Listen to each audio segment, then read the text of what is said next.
Apex Online Racing is sponsored by Elgato, who created this lovely stream deck.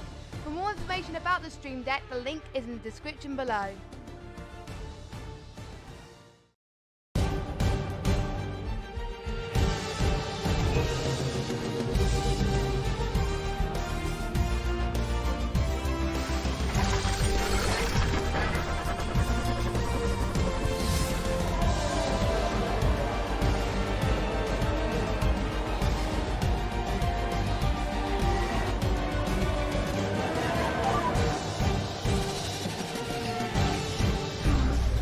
Good afternoon, ladies and gentlemen, mothers, fathers, daughters, sons, brothers and sisters. This is the Apex Online Racing iRacing GTE League Season number 10, Round 2, here at Road America. My name is King-Kodiak and I'll be one of your commentators throughout this evening's race. Joining me in the commentary box once again, I'm always happy to say, is the one and only James Clay. Hello everyone, always a pleasure to be alongside. And also the graphics god himself, Mr. Nick Domino. Hello. Right then, in the usual fashion, let's see who's representing our AM category as they've come out on field. Let's see who we've got. Number 375 for Hyperion Racing TBA is Jamie Smith. 397, a newcomer to the league in the Porsche for Team LOR, not that I'm going to get that wrong at all, is Jussi Rutula. Number 307 for Team Cruising Missiles is the BMW of Mikhail Pari. Number 377, also for the same Cruising Missiles team, is the BMW of Raimo Guli. Number 370 for Raptor Racing Team Yellow. Now, we got updated on how to say his name correctly. We have been saying it wrong, for which I wholeheartedly apologise for.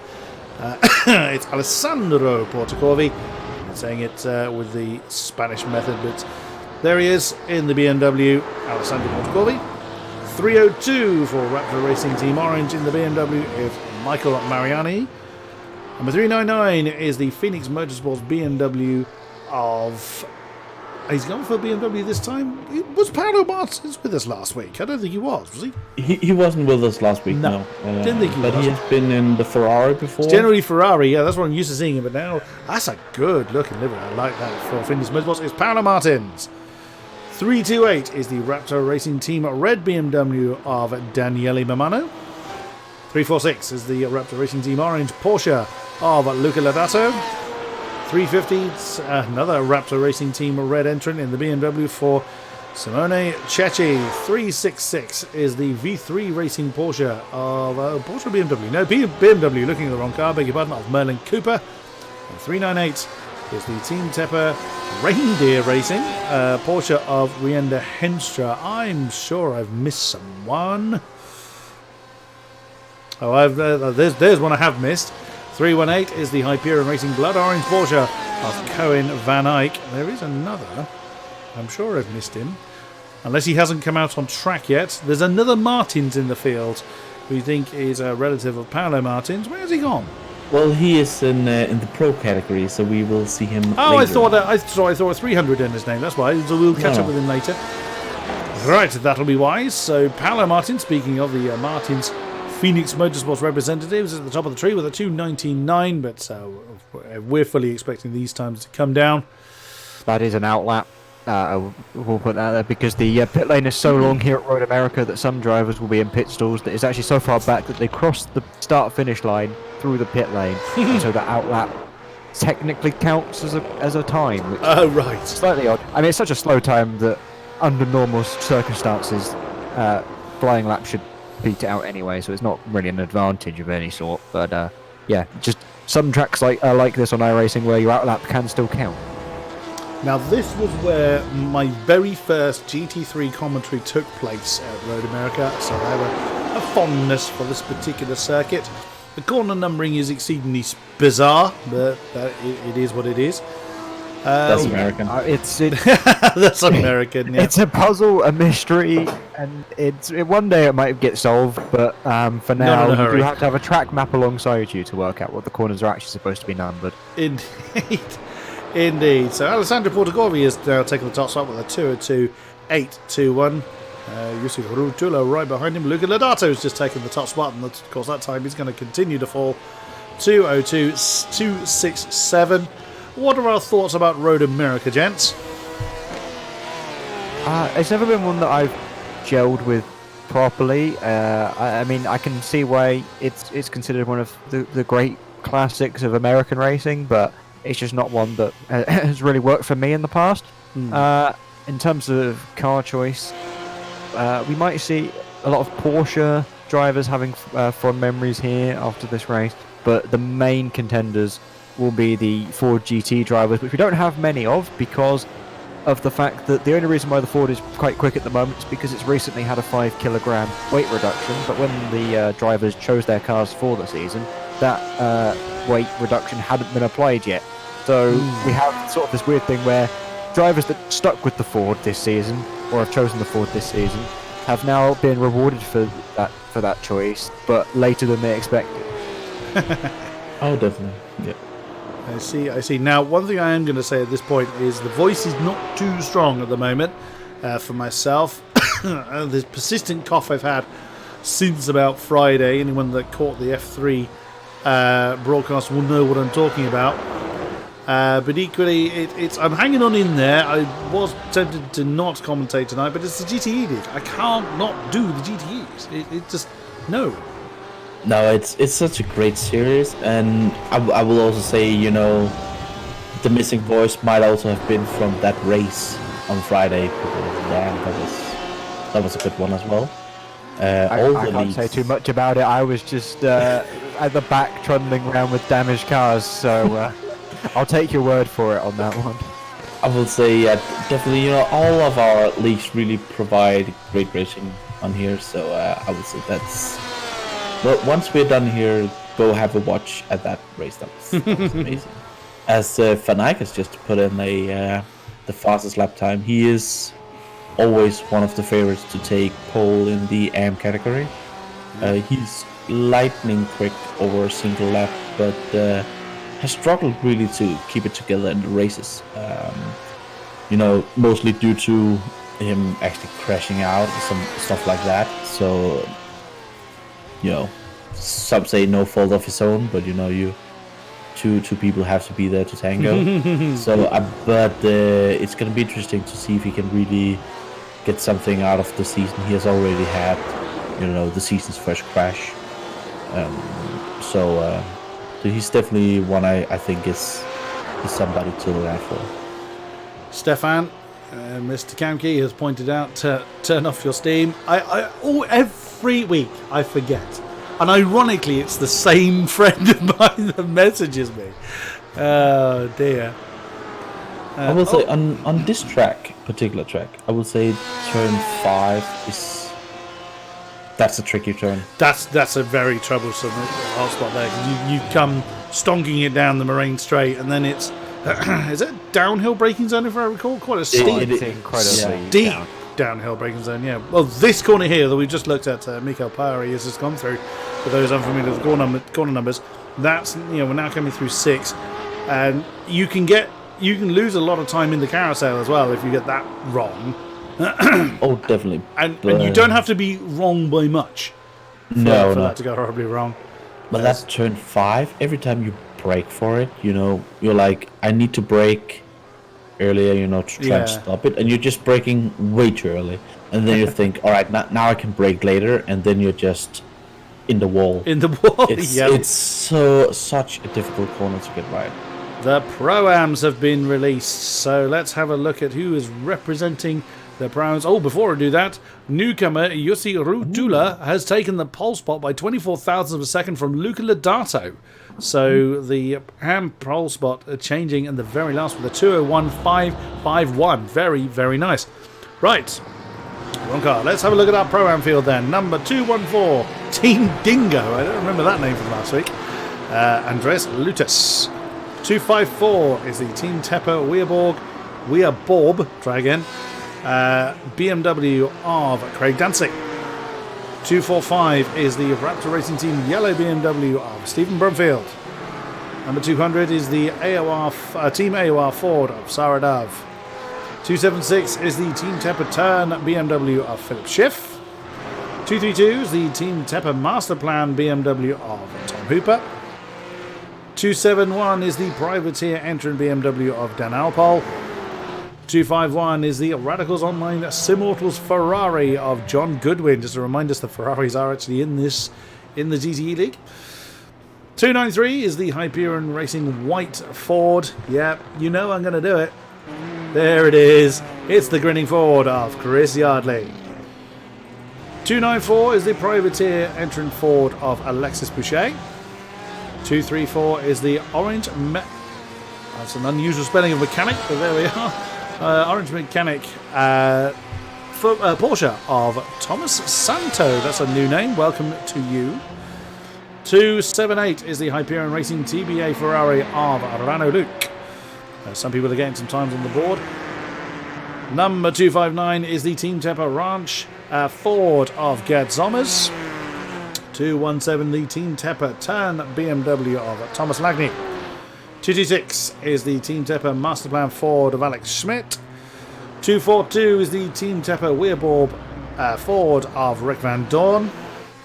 267 is the VEC Sim Racing Cyan Ferrari of Philippe Gaillard, who's got a time on the board that I haven't mentioned already. 204 is the Hyperion Racing White Ford of Victor Matios. And I think finally is the 241 Hyperion Racing Blood Orange Porsche of Marvin Sluman. I think that's all of our Pro-Ams. Once again, a healthy turnout. I think it's 48 drivers we have on field. And apparently Andre Martins is not a relative of Paolo Martins. Just checking the chat. Just probably a very common surname in Could Portugal. be. Could well be. But welcome nonetheless. Yeah, this is definitely, one of the bigger fields in the GT League. Just because we have so many drivers that are on kind of equal pace. So this is also, from the coordinator's perspective, the worst class to really have, to put people in. I think one season we had like 38 drivers almost in this particular class. It was just horrendous. So sometimes we have quite a spread field, but it's also really a class that gives really different winners, because there's so many drivers up at the top, and sometimes you have a driver who wins the race and has been nowhere the entire season. Wow. Rick Van Dorn currently top of the tree in the Pro-Ams with a 201.688, puts him third overall. Of course, that is all going to change very, very drastically. Did I mention Mr. Schiff, the 276 BMW? If I hadn't, there he is, Philip Schiff. Oh, there's one I didn't mention. 274 VC Sim Racing Cyan Ferrari of Sebastian Riethmuller. Not all of the Pro-Ams came out on track when I was reading everybody's names. Chris Yardley in the Ford. Well, James was saying earlier the Fords will probably have a bit of a stronger day.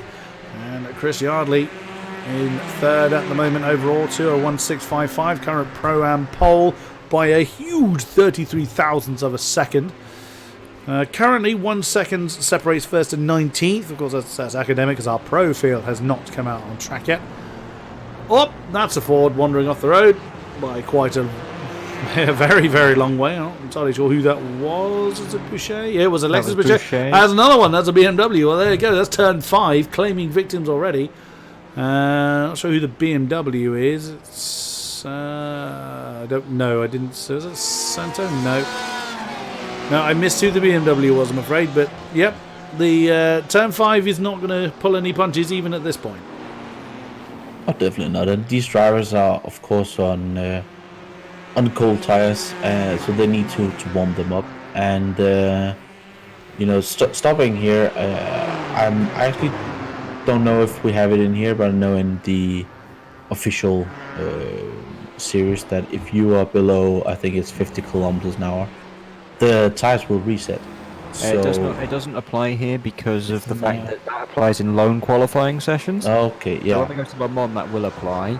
But at every other track where we have this, everyone out on track for qualifying, that does not apply. Whereas the F3 League, like you mentioned earlier, for example, would definitely have that as a feature. So. But still, you want to complete, and that's also what we see a lot of laps, because it's like third or fourth lap you really get the tires up to heat temperature.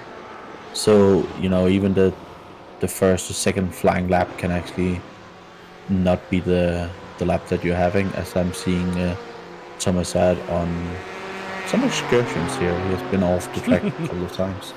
Yeah, a few people exploring the track limits. New pole time in the Pro-Ams has gone to Craig Dancy, with a 2:01.004, currently top of the tree, being chased by Tom Hooper in the BMW, Dan Alpole in third. So he's like 4,000ths of a second of Stevie's OCD award.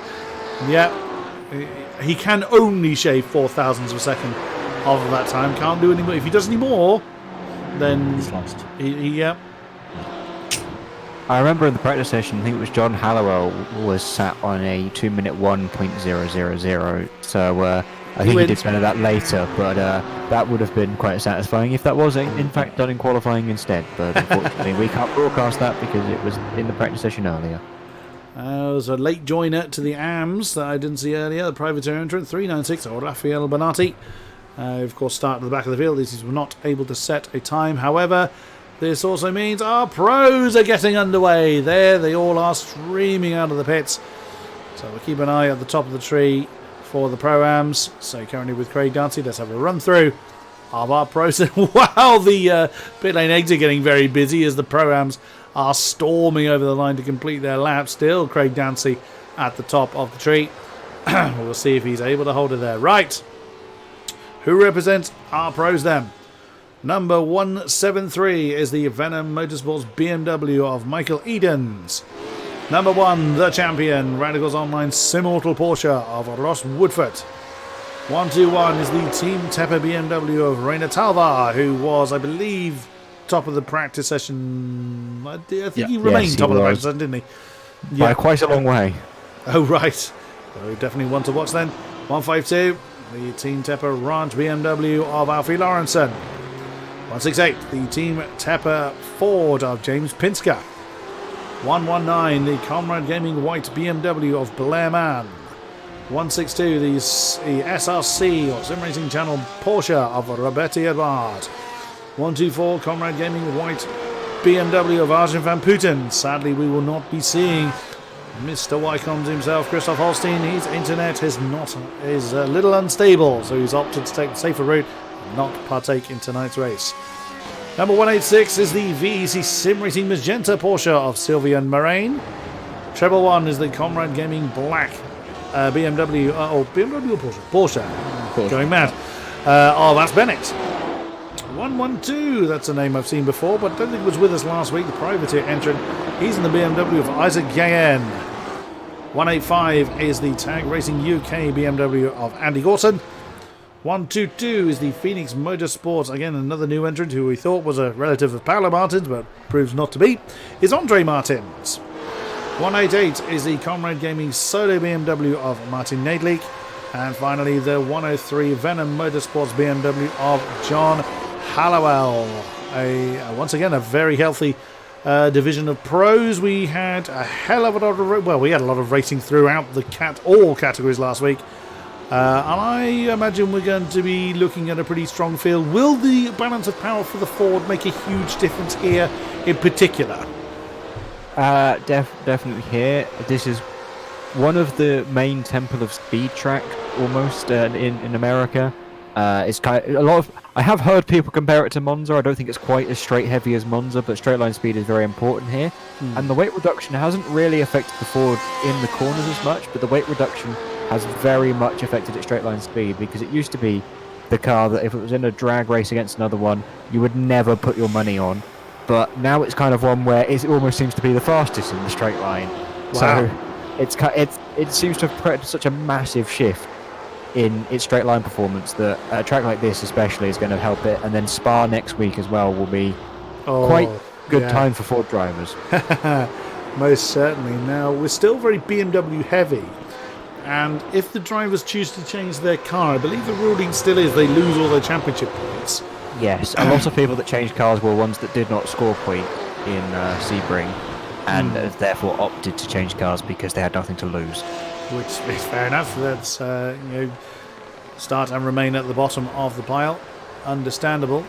There's Mr. Woodford. All eyes still on him to do well this time around. So we'll see how he is going to do. He seems to have been struggling a bit in the practice session, though. But also, the BMWs are quite hefty on the right foot. You can really get some top speed on those, and with the Ford now being buffed, he's not in a good car around here, so it might be damage limitation for him today. I see. James Pinsker, however, demonstrating the new straight line of the Ford with a 2 minutes .941, getting under the 201 bracket. So there's only 63 thousandths ahead of Craig Downsey. Admittedly, Ross Woodford popping in a 201.118. So it's only it's less than 2/10 off the top spot. So doing what he can, but so we're not expecting Ross to be on the top step, do we think? Well, it's kind of just sort of a weird one, because in days gone by before this Ford buff, this was very much a track where actually, despite the straight line heaviness of it, the Porsche was very quick around here. It was kind of a Porsche track more than a BMW track, just because of the nature of the corners. They're all sort of these. It's hard to describe the kind of the corners that Porsche likes, but it's kind of just those longish median corners that we have a lot of here, and it's pretty much every corner suits the Porsche, so it gets to be quite fast around here. But Ross has not seemed to have taken to his car choice this season as fondly as I think a lot of us would have expected him to adapt to, but he did put in the driver chat I think it was the other day, that he's not using any of his hyper docks, as they're called, hyper setup, that he got from Radicals for the BMW last season, and instead is having to use fairly standard setups that a lot of people will have access to, and that might be kind of what's holding him back. As much as Ross has some inherent skill, the switch to the Porsche might just not suit him as much. Could well be, and setup is going to be a very important part of the overall performance, I would have thought. As James Pinsker says, he's improved on his pole time by quite a chunk. That is now 2 minutes .159. Alex Bennett has gone massively off at Canada corner at the end of the back straight. Where is he? Mr. Bennett. Oh yeah, he has. Oh yeah, he has. What on earth has he done there? He's just forgotten to turn. His car just didn't slow down. I don't know what happened there for him, but what he also illustrated there was what we went on a lot about in Sebring, was the fact that on the new tyre model, the grass and gravel is basically ice instead of those two materials. And once he got on that grass, his car just didn't stop, really. It just was set like a homing missile towards the tyre barrier. And this is what you do not want in this qualifying session, where we're trying to warm up the tyres as much as possible, because now he's got a damaged car, so he can't really continue and set a competitive time, but he also won't have the tyres to set that competitive time later. Oh dear. And Sylvie Moraine has not set a lap time either, so he will be starting at the back of the field. I think someone's going to have to remind Raphael Bernati he should have come out in the AM qualifying session, but never mind, he's out there anyway. But wow, James Pinsker, with only 30 seconds left on the clock in the qualifying session, leads the field by half a second. You don't say that very often from the likes of Andy Gorton, Rainer Talvar, Martin Nadelig. Ross is down in 10th position at the moment. His last lap invalid, so he's pushing very, very hard in the Porsche. But at the moment, he's like you say, it's not going his way. As the checker flag is about to come out, is James going to beat the flag? No, the flag should drop before he gets there. Checker flag is out. So does James improve once again? He's only gone and improved.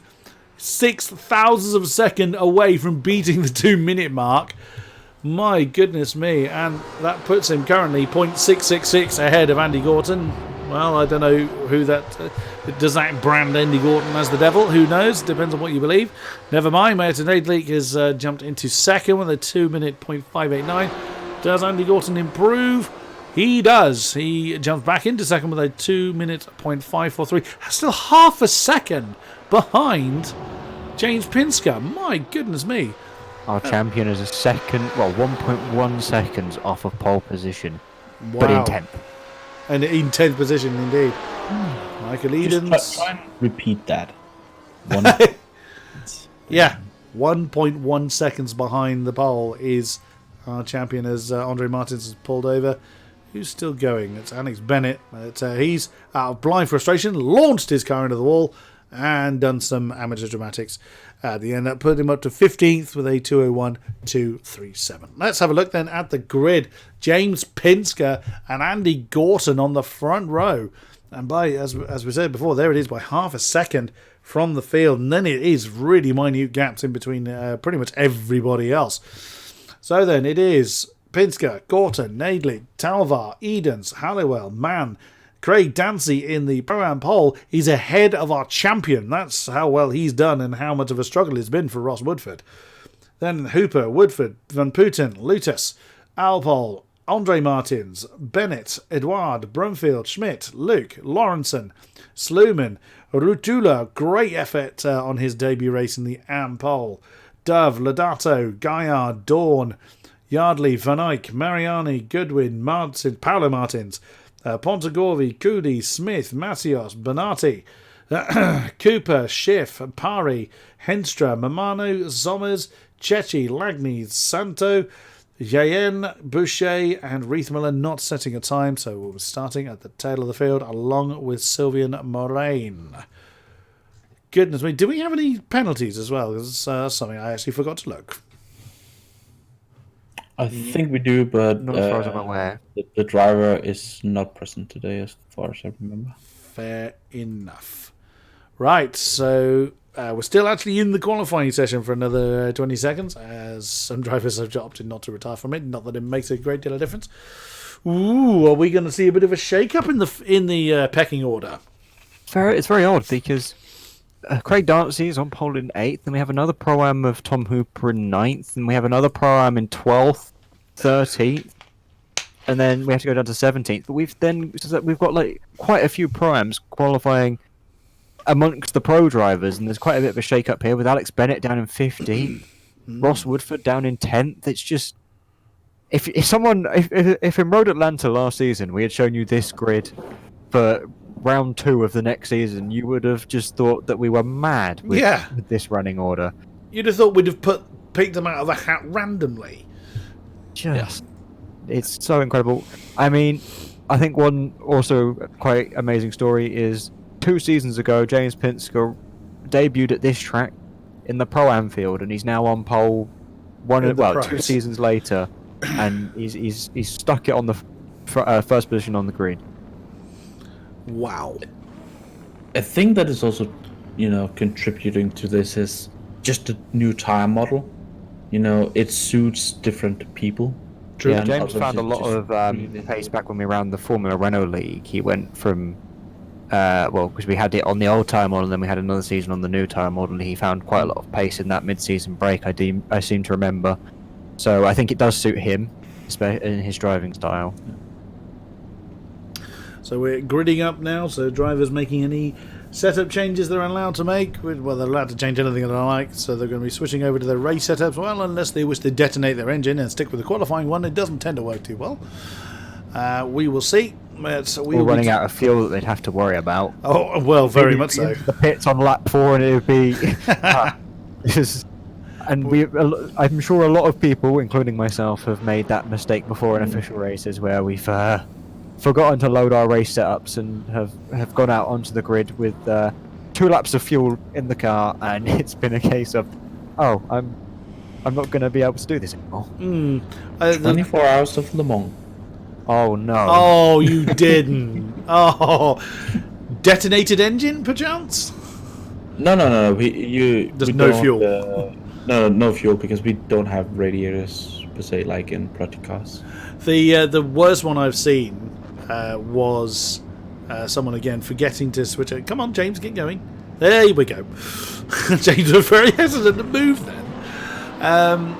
The worst one I've seen was indeed in Project Cars, where I think it was the GT leader, because we were doing LMPs and GT3s, and the GT3 field leader, the championship leader, forgot to switch over to his race setup, and this was at Daytona.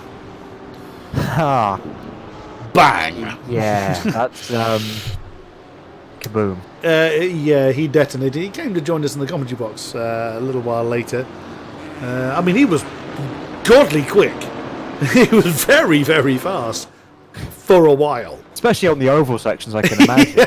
Yeah, he was, as I say, absolutely stonking quick. But then 3 sessions in the pits, and eventually the engine had had enough, and we found him sometime later parked on the infield. So yeah, it happens to the best of them. What a great view that is as they're coming down towards. Well, there is technically a turn in there. That's turn 4. They're just coming through, such as it is. But look at that. That's a cacophony of GTEs all rumbling through the field. For all those confused, yes, we are approaching turn 5 and not turn 3. Yeah. Somehow out of turn 1 there is a second turn.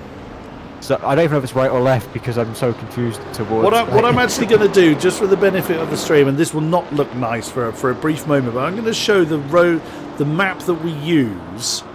That will actually demonstrate why we have the odd corner numbers, and it looks like that. If I just hide the overlay for a minute. So you've got 3A that really isn't anything there. 4, which, as I've pointed out, isn't there either.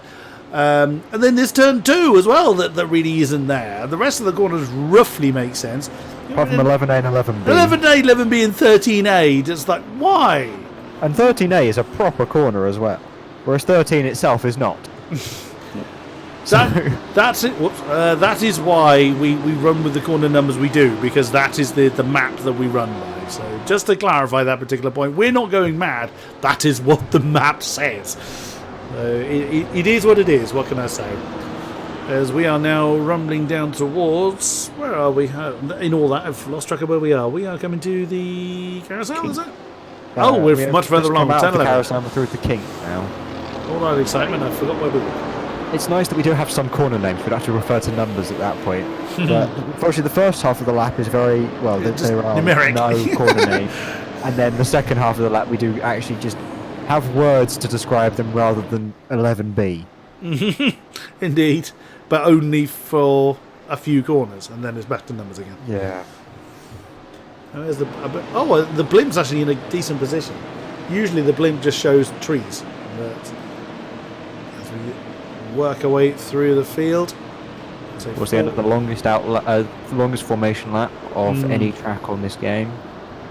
No, we do disagree on the trees, and this is going to be terrible. It's a decent length lap, and you have to do the whole lap at 100-ish kilometers an hour. That's got to just ruin the nerves. It's horrible. It's so bad.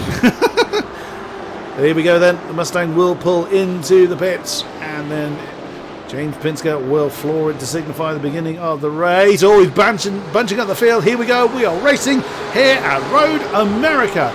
A decent start, of course, for Pinsker as the BMW slots in behind. The BMW, there's a lot of them right behind him, is Andy Gorton. That's a slot in behind. Then it is pretty much 2x2, or sometimes 3x3. Down the rest of the field. Here we go. James having to defend the inside line coming through turn. That is turn 1. It gets very confusing from there on. As down the hill they come, and again Gorton looking to the inside line coming towards turn 3. Doesn't make the move, but remains where he is. Have we had any incidents? Yes, we have. Of course we have further down. We've lost Luca Lodato already. And that's someone that's fallen through the field. Craig Dancy. I think he's gone off at turn 3. He just outbraked himself, got on the grass. And he's having to be very careful with his rejoin because it's sort of the racing line there, and he doesn't want to rejoin in front of him because they're going so fast down the straight. Raphael Bonatti has had trouble. We've got lots of trouble Oh, yeah, we do. Who's that? That's Tom Hooper. That's had trouble down at turn 5. Well, we did say it was going to be difficult. What happened to Bernardi? What happened to Raphael Bernardi then? Let's see if we can catch up. Nope, can't seem to find what happened to him. What happened to 396 Raphael Bernardi? We have another crash going through turn number 7. That's Paolo Martins. It's Paolo Martins. Oh, wow, it looks like he just dropped the tail of the BMW. Let's have a look. See what happened to him.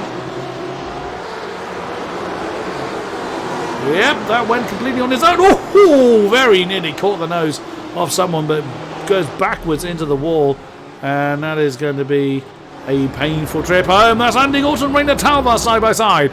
That is for the overlay does say third. It is actually for second position because Raphael Bernardi teleported back to the pits.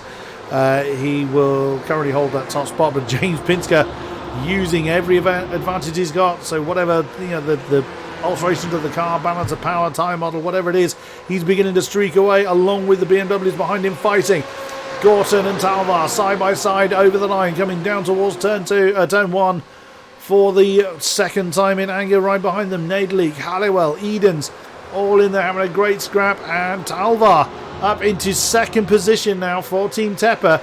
So a strong representation for the bright green team. And the Team Tepper main team is the current team being 1-2, so that's a big haul of Oh, trouble! We've got trouble for the downs. Sarah Dove. Someone else has gone off with her. That is two completely separate incidents. That's Yuzi Rutula that's gone off as well. Oh no, they weren't at all. The one bounced off of the other. Oh dear, oh dear. Oh, trouble for John Halliwell now. That's down at turn 5. Goodness me, what's happened here? That's overshot of breaking point if ever I saw one. And then he's had to bounce through the gravel and rejoin in 11th position. That's cost him some time, but shouldn't have cost him any damage. James Pinsker now leads by over a second from Rainer Talvar. I don't think Rainer's going to have as easy a time to try and break away. But goodness me, Alessandro Portacorvi is in the pits. Merlin Cooper, what's happened to Merlin? Along with Mikhail Pari as well. So something bad's happened there. See if we can catch up and figure out what's happened here. Well, that's Merlin Cooper parked in the wall. I wonder why. We have a crash in the carousel. There's just a car parked on the outside line. It's Cooley. It's Reimer Cooley. Oh, wow.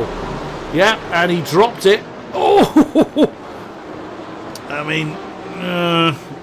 he then started to roll forward. He then realised what was going on, hit the brakes, and brought himself to a stop. So that's dropped him right the way down the order.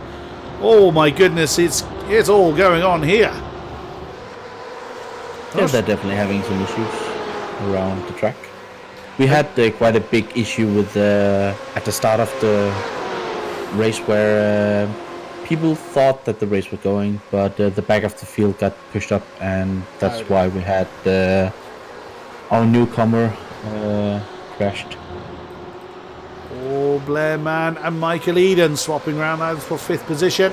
The Comrade BMW making his way past the 173, and right ahead of them, that is Nadleek on Andy Gorton. Well, that early pace from Andy does seem to have slipped away from him a little bit. He's not got any incidents on the board. What are we going to be like for incident points? We've already got Lima Cooley on 10. So are we going to be facing people being hit with disqualifications? We certainly didn't last week. I mean, it depends what kind of driver you are, I guess, because as it's very blatantly obvious, there's a lot of grass around the track. I think it doesn't take a lot to notice that, and grass gives you incident limits if you touch it. But if you stay clear, just treat it like a street track. Don't go anywhere near. Well, I'd say don't go anywhere near because that loses you time. But just keep it away from it. Then you can basically get none. There's not a fuzzy line between whether you get an incident or not. It's very clear cut, and that's normally where you get the most consistent things. But you tend to just get a lot of spreads. You might get drivers with like 18 and some drivers with 2, because some of them are more disciplined than others. But it's not like next week when we go to Spa, where basically nobody will avoid incident points because the limits there are just so inconsistent as to where you can run and where you can't run that just no driver can really cope with it. Yeah, it's a bit of an oddity as far as track limits are concerned. Have a quick look at where our class leaders are. James Pinsker leads Rainer Talvar by 1.1 seconds. That gap seems to be coming down a little bit, perhaps to Rainer's benefit, but we will see. And Talvar is now 1.5 seconds ahead of Andy Gorton. That's the top three in the pros. Andreas Lutus for Team Dingo leads the way in the pros. He's ahead of Ross Woodford. Ross down in 9th now. Oh dear, that's not going well for him. Yeah, he's not having a great start. He also lost the position to who was it that was running him? Van Buden on the previous lap. So he's falling down the field. Dan Alpol in 2nd in the Pro-Ams. 3rd is quite a way back with Marvin Sluman. And they've got a lot of pro cars around them. That's actually Alex Smith that's making a move on Marvin for 3rd in class. Let's have a look at the AMS being led by Michael Mariani in the 302 car for Raptor. There he is in the BMW. 2nd is Kovanik. There he is in the Porsche. And 3rd in the AMS is Rienda Henstra. Is quite a distance back, but so the AMS are quite spread out. Oh, was that trouble for Sylvie? Whoops, that's trouble for someone. That's someone stationary. It was Chechi. It was Simone Chechi that's had trouble down at turn 5. Oh my goodness, 3 into there is never going to go very well. And unfortunately, the BMW was the biggest loser of the lot. Oh dear, oh dear. And it's back underway again. And I'm surprised actually the field is spread out. Comparatively speaking, I mean, you still have battles like this particular train, but generally the groups stay together a bit longer than this. It's just so many drivers are making mistakes going off into the runoff. So we had synchronized runoff issues at turn 8 on this lap with Thomas Lani and Daniele Mamano. Just both, Lani following Mamano off, outbraking themselves both. And it's just mistakes like this, probably due to the new tyre model. It's a very tricky track as well, so a lot of the drivers just not quite got to grips with what they need to do to stay on the track and stay with the people around them. And it's just causing a lot of frantic driving, a lot of panic driving almost. And it's just not very consistent, so we're just getting a very spread field with a lot of battles that don't seem to last. And there are just a lot of people making sort of look as Mamano goes off the track again. And so yeah, there's many things going on. It's also a track that, I remember a couple of seasons ago where we just had, the top 6 guys just in a train within, half a second of each other. And so it's not really a track that is actually that easy to overtake on, because you have these, long straights, but you don't have these heavy braking zones. So you just tend to have drivers just following each other and just saving fuel instead, because they're so equal almost in pace. So I think some of the drivers will just be sitting in there and just save fuel for the pit stops. This is interesting. The Team Tepper pair of Pinsker and Talvar are within about half a second apart now. 2 seconds ahead of Andy Gorton, as you've just seen go through the shot. How is this going to pan out? Is the BMW going to sit behind the Ford and let James do all the work? Now we've known that the Ford is a bit kinder on its fuel tank than the rest, so that could well be an option for Rainer. Well, Pinsker has lost quite a lot of time, because last time over the start-finish line there were a second between them. He's gone off somewhere. About a second. We'll have to see what the lap times say, whether it was just Rainer having a very good lap or whether James had a poor one. And it's more Rainer having a good one. He did a 2-minute .3, and James just lets off the throttle to let him go. Yeah, there was no competition in that. The Ford slotting behind the BMW, as Ross Woodford has gone past Andreas Lutus to slot into 8th position overall. There's another pass there. That's Roberti Edouard in the pros coming past Dan Alpol. And another one, Michael Mariani and Tom Hooper. I mean, these aren't class changes, so there's not really anything to read into them. But wow, James Pinsker staying in the tyre tracks of Rainer Talvar So now the BMW is going to have to do the hard work of making the hole in the air. And the Ford will benefit from that. The Ford doesn't particularly need to benefit from it as far as fuel consumption is concerned, but I mean, well, you'll take it if you can. You'll take any advantage you get, I guess. Oh, Andre Martins on the back of Dan Alpol. Again, that's not for class position. It's newcomer Andre doing what he can to solidify his position. And wow, James has suddenly fallen. He was right under Rayner's rear wing. Well, he just got to the twisty bit, and Rayner just seemed to be able to find so much more pace through the corners. It wasn't even as if James made any mistakes. He just didn't have any seeming pace or grip or anything through sort of the turn 5, 6, 7, 8 section. And Rayner pulled about 3 tenths, but then we got into the back straight, and James pulls a couple of tenths back under slipstream, and then we get to Canada corner, and Rayner pulls out another tenth, and it's just the second we get to the corner, Rayner has the advantage, which you would expect if someone was actually in sort of the faster position, whereas James is more just using his slipstream and his forward straight line speed advantage to get pace over a lot of the other drivers. The interesting thing here is to see if Penske is actually using a lot more of his tires to get just that speed through the twisty pitch if he's gonna have issue and needs to change tires, as we did see last time that changing tires actually work quite a bit faster. Well, the thing that James has in his favour is that he is in a Ford, and those are notoriously light on fuel, light on tyres. You don't really have to do a lot of management with them apart from managing how you drive the car. It is the most difficult of all 4 cars to drive, but when you get it right, you don't have to manage much else. Alfie Lawrenson has just overtaken Andre Martins for 14th position down into turn 3. Alfie's not having such a strong run. Well, he finished quite well last time, didn't he? Yeah, he was 4th last week, so not a particularly strong start for him, but we'll see. Long way to go yet. Over an hour to go of this race, so plenty of things can happen in that time, and I have no doubt they probably will. I don't think it's a very favoured track for Alfie. He wasn't very fond of the idea of coming to Road America, so I think he does like Spa. So when we go to Spa, he might have a repeat of his Sebring result. But for now, he's kind of just going to have to make do and live with it. Sorry, Summers has just spun in. Oh dear, that's an unusual. Oh yeah, just touched the grass. Don't get in front, no.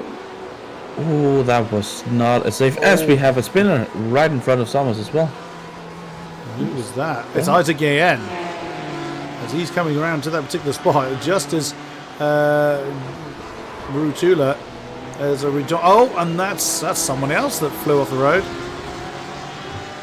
I thought Rutula was the one that had the trouble. I may be wrong on that. I think I am incorrect on that. It wasn't Rutula at all. Not sure who that was. They had a problem with the BMW. I think it was Isaac Jan, yeah, as you said. Oh, again. Trying to recover. And now James is right on... gets almost again. Gets almost on another trouble. He's out. He's disconnected. He's completely... I think he had a technical trouble there because his car just became very unpredictable as he came towards... what would have been turn 12, I think. As and already they're catching back markers are Rayner and James, so that must be Rafael Bonatti's brought his car. No, it's not Santo. It's Mikel Pari. Mikel Pari and Alessandro Portacorvi have come back on track. So there is Pari and there is Portacorvi. The sad thing about a lot of our retirement and our lap runners is that they're all in, apart from Sommers now, but before Sommers retired, they were all in the AM category, which doesn't have that much of a representation this season, but we have a very slim field there. Rano Luke's had trouble down at turn 5. What's happened here? Did he bounce off of someone? Let's have a look. Let's have a look shot the cam on that one. So that's... Oh, he's gone deep. Yeah, he overshot that one. Trying to overtake one of the Tapper BMWs, and alas, that didn't work out for him. Now he's behind another Tapper BMW. As Victor Matios is now behind with Victor Matios behind him and Craig Dancy already ahead. Yeah, look like Matios has had an argument with something, well, behind him because both his left and right rears have differing amounts of damage, so he's going to be struggling a lot with less straight line speed in that Ford, even though it does have more than usual. And that's the view of one of the rears. And the other one is... Oh, it's coming right in front. There it is. Oh yeah, so they do. Sour W and a Henstra swap round. Oh, that's Isaac Gayen trying to recover from his earlier troubles. Rihanna Henstra wisely doesn't fight that one too much. Again, not class positions. That's Philip Schiff and John Goodwin swapping around for 24th. There's a pack there. Oh, here comes Philippe Gaillard and Craig Dancy. Oh, 3 wide coming into turn 1. This can't go well. 2 wide at least. That's Philippe Gaillard. Oh, Philippe Gaillard lagged out. And as he's reappeared, I think he's trying to overcompensate his position. And off he went. Ross Woodford and John Hallowell have just swapped round. So Ross back down into 10th position. Oh dear, oh dear. When you said damage limitation, I did not expect that. Also, Henstra, who we're focusing on just at the end of that lap, had a very poor lap. He went from 30th to 38th and did a 2:11.4, so he clearly had a mistake on that lap as well. He did indeed. He's got quite a pack ahead of him. Isaac Gayen, Sarah Dove, Alexis Boucher. Oh, Reith Muller, you've lost a spot. I think were you recovering from something? Or does someone just dive on you? Oh, Thomas Lagney! Wow, just absolutely flew past on the inside of turn 6. You don't often see an overtake there. Oh, wrong button. It's one of those corners where you can sort of lunge it in like that because it's very steep uphill braking zones, and so if you're confident, you can just get the car stopped because you have the hill to advantage. Oh, I thought I heard Ross Woodford's tyres beginning to get a little bit unhappy as they're working their way through turns 13A and 14. Alex Smith, He's Marvin's not a happy man at the moment, I think. No. He's in a position he's not used to. Very much not. Now down in 10th position at the end of this lap, but he is in a big pack of cars and he can see them in front of him, and he just needs to think about the positions that he could gain, not the positions he's losing, and try and work from there. He's only 14 seconds off the lead. In previous seasons we could have thought that he might have been able to make up in the time remaining, make up 14 seconds, but he could still certainly just make it, maybe via strategy, make up enough time. He only needs 4 seconds to get 6th position, which again isn't great, but it's better than 10th position, which is where he finds himself at the moment. And that's Alex Bennett making his way past Arjun van Putten for 7th place. Straightforward and cleanly executed move into turn 5. Through goes the Porsche. I think is he the lead Porsche? He is indeed. Here's Alex Bennett. Oh, Broomfield and Yardley have swapped round. That's again, same place. I think that was a little bit messier. Yep, that's Broomfield flying off the road. And oh, trouble for Alex Smith. What's happened to you? Let's have a look. What's gone on? Oh, there he goes. Oh, I think he got clouted there by, I think it was Rick Van Dorn. Yeah. Van Eyck just crashed at the same point. Single Broomfield. Oh! That was a very strange. He sort of got on the grass, hit the brakes, and it literally just threw his car into the wall. That was a very strange incident there. Oh, but right. he's still P2 in class. Alex Smith and Stephen Broomfield side by sides, along with right ahead of them Chris Yardley and Michael Mariani. And running out on that one. And oh, another change. Oh, that's Van Eyck losing some more positions, but not in class. He did give the barrier a fair old whack, so it's going to be a long day for him, I think.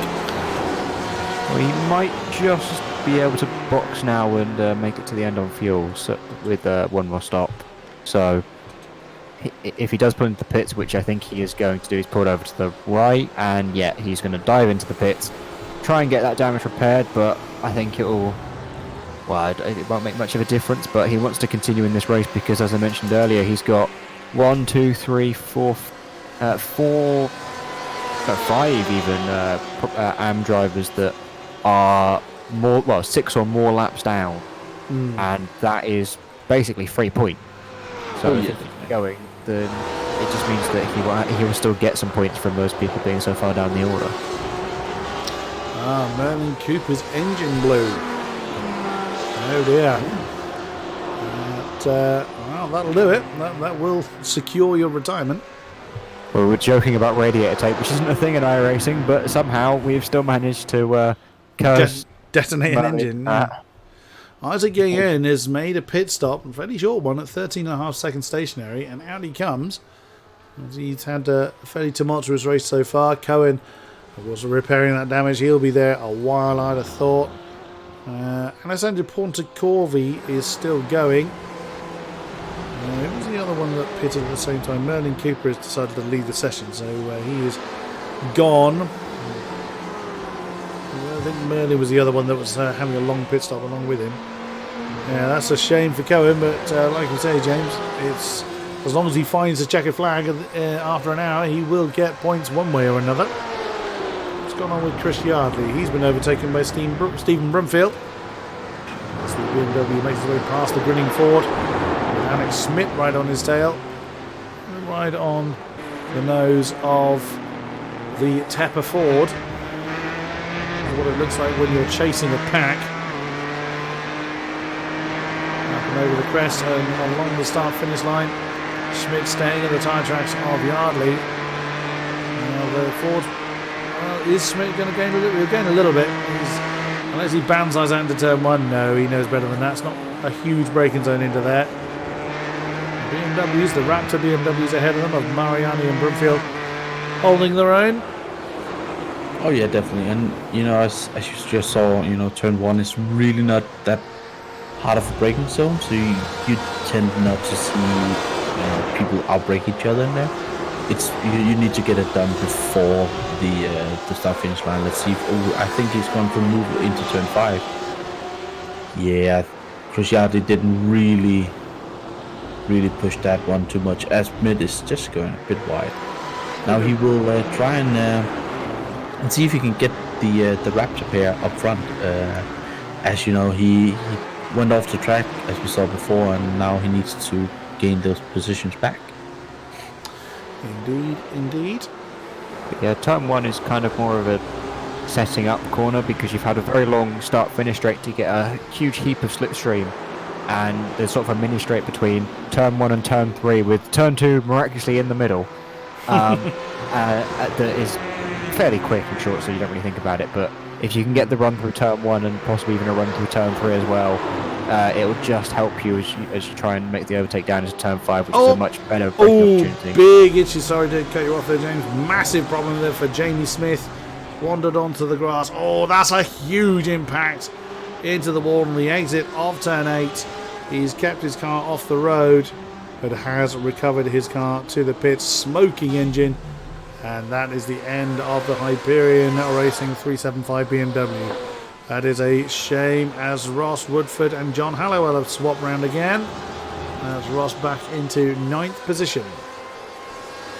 I was just riding on board with Alex Schmidt as he was going through the kink on the back straight, and his car got extremely loose, which is clearly why he had issues earlier on in the kink, in the other kink. They're both called the kink or something else along that line, so it's very confusing. But American. Yeah, I think one of them has a slightly longer name, but but it has kink in it. Yeah. And he's just losing the back end in those high-speed corners, which is not what you want to see because he's only on lap 13, and those tyres are going to get more and more worn, even if he is in a Ford, which is notorious for its good tyre wear. Yeah, well, if you are starting to really use your tires up, it goes down really fast, and if you're sliding around, it really doesn't help. So yeah, then it might be worth pitting and just getting the temperatures down. That sometimes just getting extra life into the tires and getting into rhythm. As I can just see Hallowell is getting quite close to Woodford actually. Are we gonna see Woodford losing another position soon? Well, Woodford and Hallowell have been trading blows for quite some time now, and ahead of them there's a battle for 6th position. Michael Edens and Alex Bennett are duking that one out. Ooh, someone got loose there. I think it was Michael. The tyres screaming for mercy, but manages to hold that one. Doesn't seem to lose any particular pace. The two up front. As Blair Mann is definitely getting close to a NATO League up front. He's going for the inside into turn 1. I think, yeah, that one is. That's coordinated. The comrade pair swapping around. Blair Mann now up into 4th position. Ooh, as Bennett just got Michael Edens into turn 1 as well. Yeah, Alex Bennett has banzaied that one into turn 1. And the comrade Porsche now ahead of the Venom Motorsports BMW. Nicely done. Let's check in on Bennett's gone from 15th to 6th now from his starting position. He's on a charge. His best lap is actually quicker than Talvar and Pinsker. His last lap was comparable, a little bit off the back of them. James was actually slightly quicker than Rayner up front, but they remain about half a second apart. And I don't know that that's going to change ever, if at all. They may well have a crack at it before the checkered flag falls, just to see who can claim the bragging rights, but we will see on that one. Nadleek on the back of Blair Mann, as we have seen. Edens and Bennett. Michael Edens now has Arjen van Putten for company in the Comrade BMW. 1-2-4 car. Ross has broken away a little bit from John Hallowell, so the Porsche has finally broken free of his pursuers. Let's have a look at our other class leaders. Andreas Lutus in that pack that we're just looking at. The Pro-Am leader in the 214 Team Dingo BMW leads Dan Alpol by about 7-ish seconds. There is the Privateer BMW third. In the Pro-Ams is Marvin Sluman, another 1.8 behind. In the AMs, it's Michael Mariani in 21st position for Raptor. Pit stop for the leaders. Now they've come in Linus Stern. And that's Andy Gorton that's followed them in. Blair Mann's opted to continue. And Nadleek's come in as well. So, a little earlier than I was expecting, but these guys know what they've practiced. Bennett and Edens have come in as well. A lot of people coming in at this point. Is there anything significant about this point of the race? No, it's just almost half an hour into the race, which is about how long these 55% fuel tanks last, as Rayner Talvar just missed his pit box by a little bit. Oops. And that could be very costly because his teammate was sniffing at his rear throughout the entirety of that stint. And if Pinsker, well, he's probably got a little bit more fuel left in the tank because he was stuck in that slipstream, so his fill-up might be even less time, and he might emerge in front of his teammate. And it was actually very close.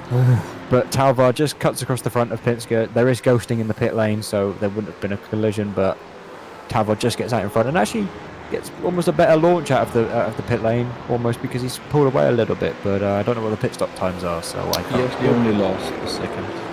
Yeah, there was Pinsker gained 9/10 of a second. They were stationary for near as damn it identical length of time. Craig Dancy flashing his lights to James Pinsker there. Not sure what that's in aid of. Might just be a high, because Craig has sort of been away from, because he qualified 8th and then went off in turn 3 on lap 1, sending him right to the back of the field, and he might have just reminding him that he's there. Most of the field have pitted now. The only ones that have not, I was going to say Santo hadn't, but he just has come in. So the top 6, or the current top 6, have not. So Blair Mann, Arjen van Putten, Andre Martins, Rick Van Dorn, Alex Smith, Chris Yardley. Those are our top 6. Then it is 9th Craig Dancy, 10th Renaud Luke, 11th Victor Matios, 13th Sarah Dove, and 14th Sylvia Moraine. I've yet to see the pit lane, but I can't imagine they're going to go too much longer. As you say that, Blair Mann is just boxed. Here he comes. Yep. So, and here comes Putin is following. So I think we will see the rest getting into the pits. everyone else. Yeah. Yep. In comes Andre Martins. So Rick Van Dorn is next down the road in the Team Tepper Ford. final turn. It being 40 might go on a little bit longer. No, he doesn't. In he comes. Alex Smith follows suit. So, yep. And then is Chris Yardley. The grinning Ford has opted to continue. Fair enough. If you think your fuel tank will last that long. Craig Dancy, who's just coming into pits, he's got to be careful. He's on 15 incident points. There's a few people in the teen numbers.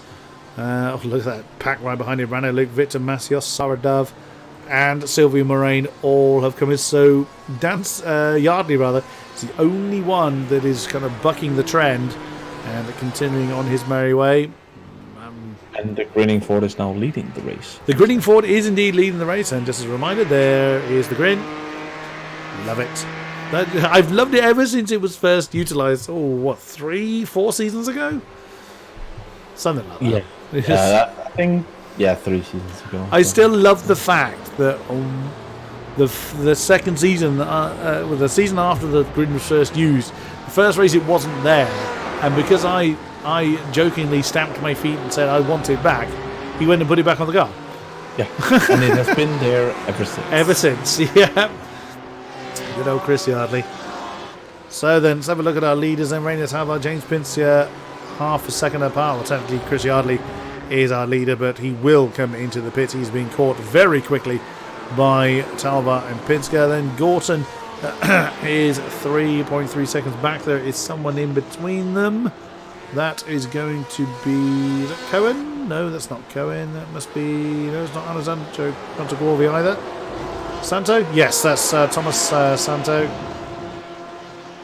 But he's jumping out of the way. Yep, nicely done.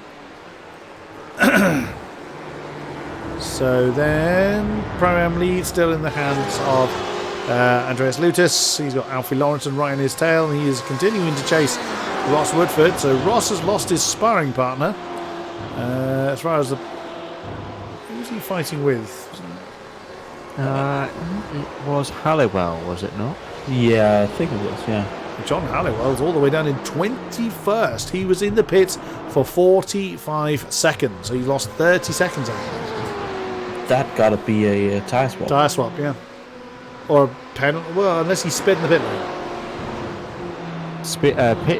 Pit speeding, I think, is 40 seconds, so it's not going to. No, it won't be that then. So yeah, it must be a tyre change. Interesting tactic from John Halliwell, as Chris Yardley has brought his Ford in. There he is. That's Porsche. Sat there is Rienda Henstra. He's been in there for about 1.5 minutes, so not a good day for Rienda. As our lead pair continue on the way. What's going on? Oh, just Chris Yardley. Oh, there is Rienda Henstra just getting underway, I think. Oh, no, it isn't. Rienda Henstra is still stationary. So, big one. That is Rienda Henstra's car. So I'm not sure which Porsche that is. Following Chris Yardley out, but out he comes in. It's Cohen Van Eyck. Oh dear. But, crucially, is still ahead of 5 AM drivers. They're standing. With 13 minutes in the pit. Ooh, crashed. Victor Matios was just having a bit of a dice there with Sarah Dove going into turn 1. As Van Eyck has just spun it with his newly repaired Porsche. Oh dear. Cold tyres, I would presume, because they have been sat there for 13 minutes. Yeah. Oh yeah. Those are very, very, very, very cool. Yeah, a little bit more torque than traction there as he spun that one round, but kept it out of the wall, and on he goes. But of course, having to duck out of people's way. Yeah, 13 minutes in the pits overall. It's happened to Philippe Gaillard. That's Isaac Gayen that's gone past him. That is not a class overtake. So Isaac in the pros, Philippe in the pro-am.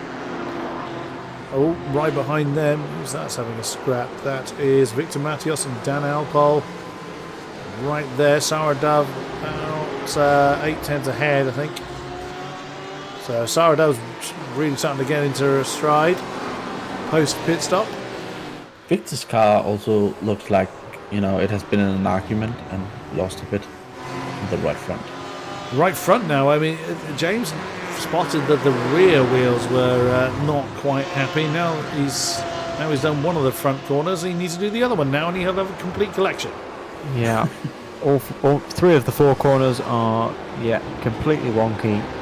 and that line so- was a bit wonky as well. Yeah, there was a lot of opposite lot going on in there, and that is Dan Alpol that's gone past him. Also, the front splitter on the Ford is also not very happy. So Yardley's car has been banged, bruised, beaten up, and is probably not happy with either people or walls or something that have been hitting it all day. But yeah, it might want to have a strong talking to the other people that it's hit. Andreas Lutis is continuing to keep Ross Woodford company for what is now 8th position. The champ is still putting in the decent times, but not leader's pace, unfortunately. Looking at his lap times, he's got damage. One excuse for Ross is he's got damage on his front left corner. He does. His front splitter and his sort of just wheel arch around that area has got some slight damage to it, which will be affecting his performance. I did BMW off in the background behind Ross. Ooh. That was Alfie Lawrence. That's not a Alfie good thing. Lawrence. Oh Was it dear. not Alfie? No, it was No. Alfie. Oh no, it was It was Alfie Lawrence, Alfie. and yeah, he didn't lose huge amount of time, but he did go for a bit of what was it, agricultural racing. Bit of grass cutting. Yeah. BMW not known for making tractors or lawnmowers, but they No. might need to start one soon with how many of them have been off the tracks today. Well, Yeah, there was in that department, you should go to the Porsche. Exactly. Just on the point of Woodford, from experience, a crack like that in the front is on this track about 3/10 per lap from your current time, so it's quite a lot. It's painful. And sometimes on the straight you're just like sitting and trying to push on the steering wheel just to move faster because it's just going so slow. You're putting as much pressure as you can into the right foot of the Oh yeah. of the car, just hoping that somehow there's an extra millimetre of travel somewhere that you've forgotten about, which means you can go a little bit faster. And what a race for Andreas behind, if he could overtake in his second race the defending champion. I think he that was could. I really- just don't think he is. I think he's just quite happy to sit there. He doesn't. Well, he's leading his class by about 10 seconds now over Marvin Snowman, so he doesn't really need to think about overtaking Ross. He'll be able to see that it's definitely the champ because Ross has that new number 1 instead of the 101 he ran last season. And he was talking to me and he said that he thinks that a lot of people noticed it last race as charging through the field because they just sort of jumped out of his Oh, way. Ross is off! Oh, he threw the car into turn 8. I think he was slightly late and really not by much on the braking into turn 8, and the Porsche just was like no, and off he went. Didn't lose too much time. On the brake. Didn't lose too much time, but Andreas Luzis could now just run off and try and catch to the back of Arjen van Putten if he so felt like it. I've just looked on Ross's car more, and it turns out both sides of his car are damaged. He's got damage to his right floor, right rear wheel arch, right front wheel arch as well. So actually it turns out his car is a lot more banged up than we initially thought. Lovely. So Dove is catching the back of Philippe Gaillard. She gained about half a second on him last time around. And set to challenge the VZ Ferrari. As they come through the twisties at the back of the course. And towards turn 12. Right ahead of them, that at the bottom of the shot there was Thomas Lagney and Philip Schiff at the head of that particular train. Very close together. Team Tepper. Oh, Mariani and Halliwell have come together. Michael Mariani, and that was a nudge. That's very strange. Let's just look at that from above. It did look like there was impact between the two. Oh yeah. Yeah, quite a big impact, I would say, between Mariani and who's the other one? John Halliwell. John straight in the pits. Mariani. Well, as we have talked about before, it might not have been a huge nudge, but due to the grass and gravel not really, being replaced by ice on this particular tire model, that small nudge, it's just made so much huge, and you have just Oh, Mamano. Giving up the second. Daniele Mamano's stationary. Oh, it's just a little bit too much into the final corner. And round goes the tail. A really slow and clumsy one as well. Oh, just kept that one out of the wall. Craig Dancy is on 19 incident points, so he's going to have to serve a stop-go penalty for breaking the 18 incident limit for that. Still got half the race to go.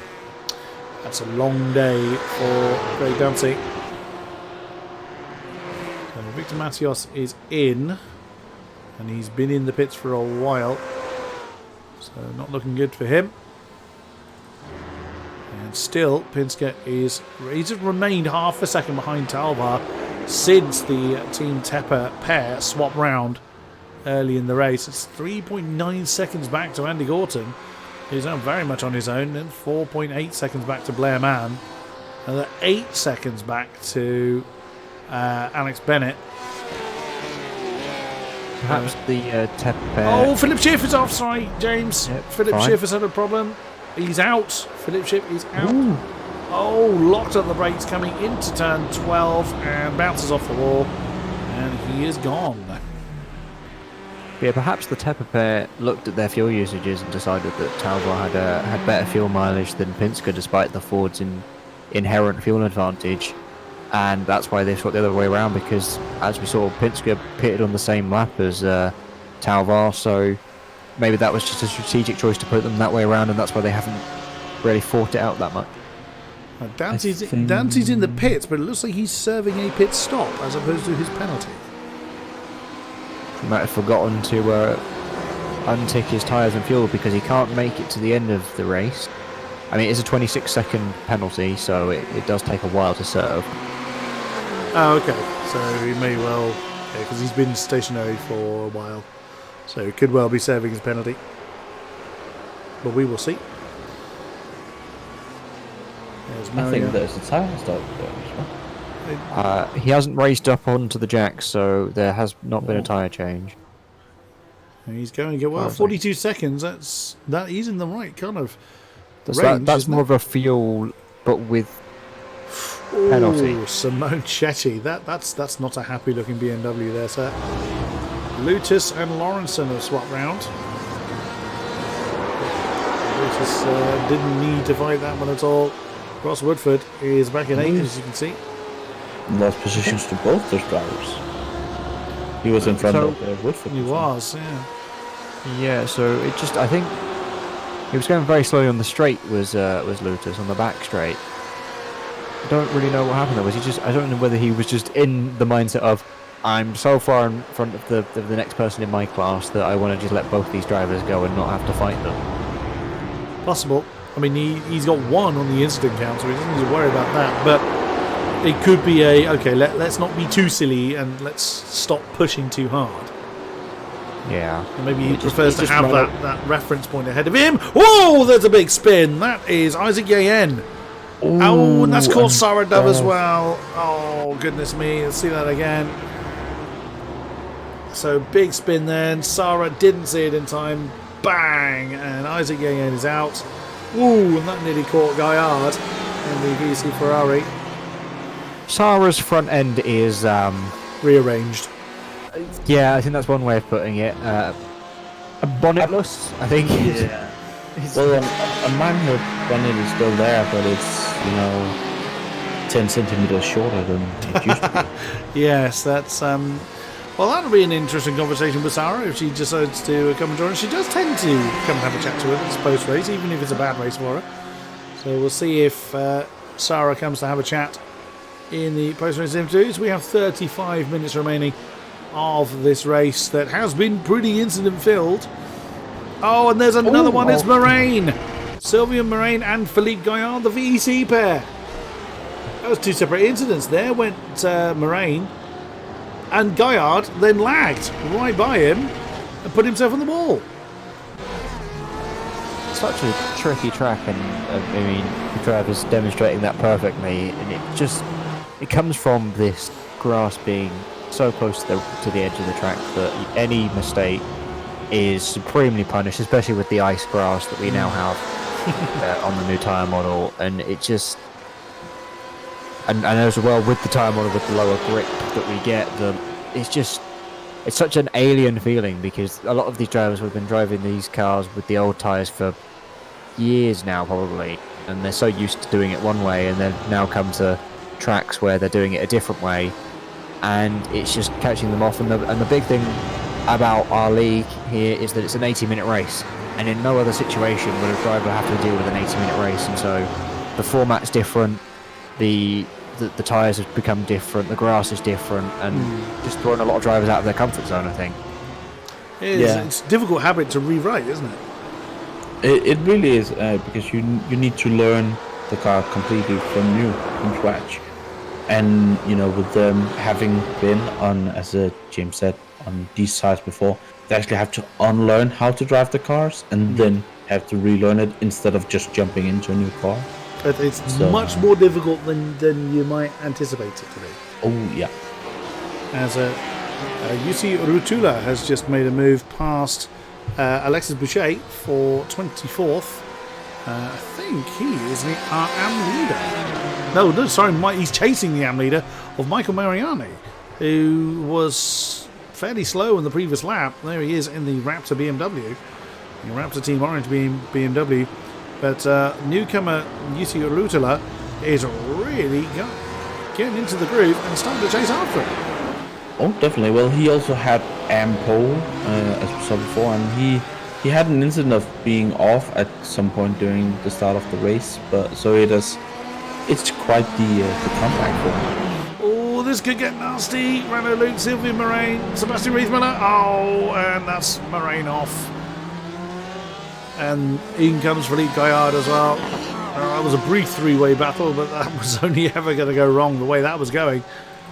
Also, I keep looking at, well, I keep trying to find gaps throughout the field, which is why I jump around to see who is challenging who, but I'm still keeping an eye on Pinsker and Talvar, and at no point, or certainly for no significant time, has that gap been anything more than half a second. I think that's Daniele Milano they're catching up to put a lap on.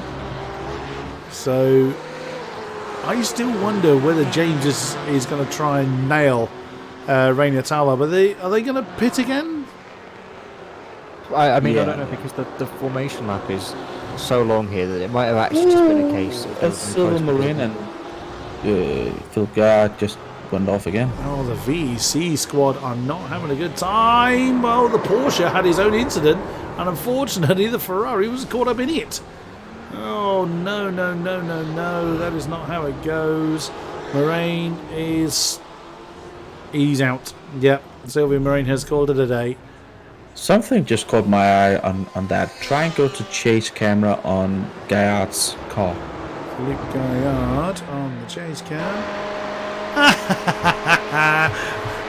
Love it. That's good. Approved. You would have known that was there. You didn't highlight that to me earlier. I haven't. Well, I only really have looked at the cars from the side, as I've done the. Oh, Broomfield! Stephen Broomfield's gone. Wow, that was a clenching moment for Stephen Broomfield, bouncing over the grass at turn 8.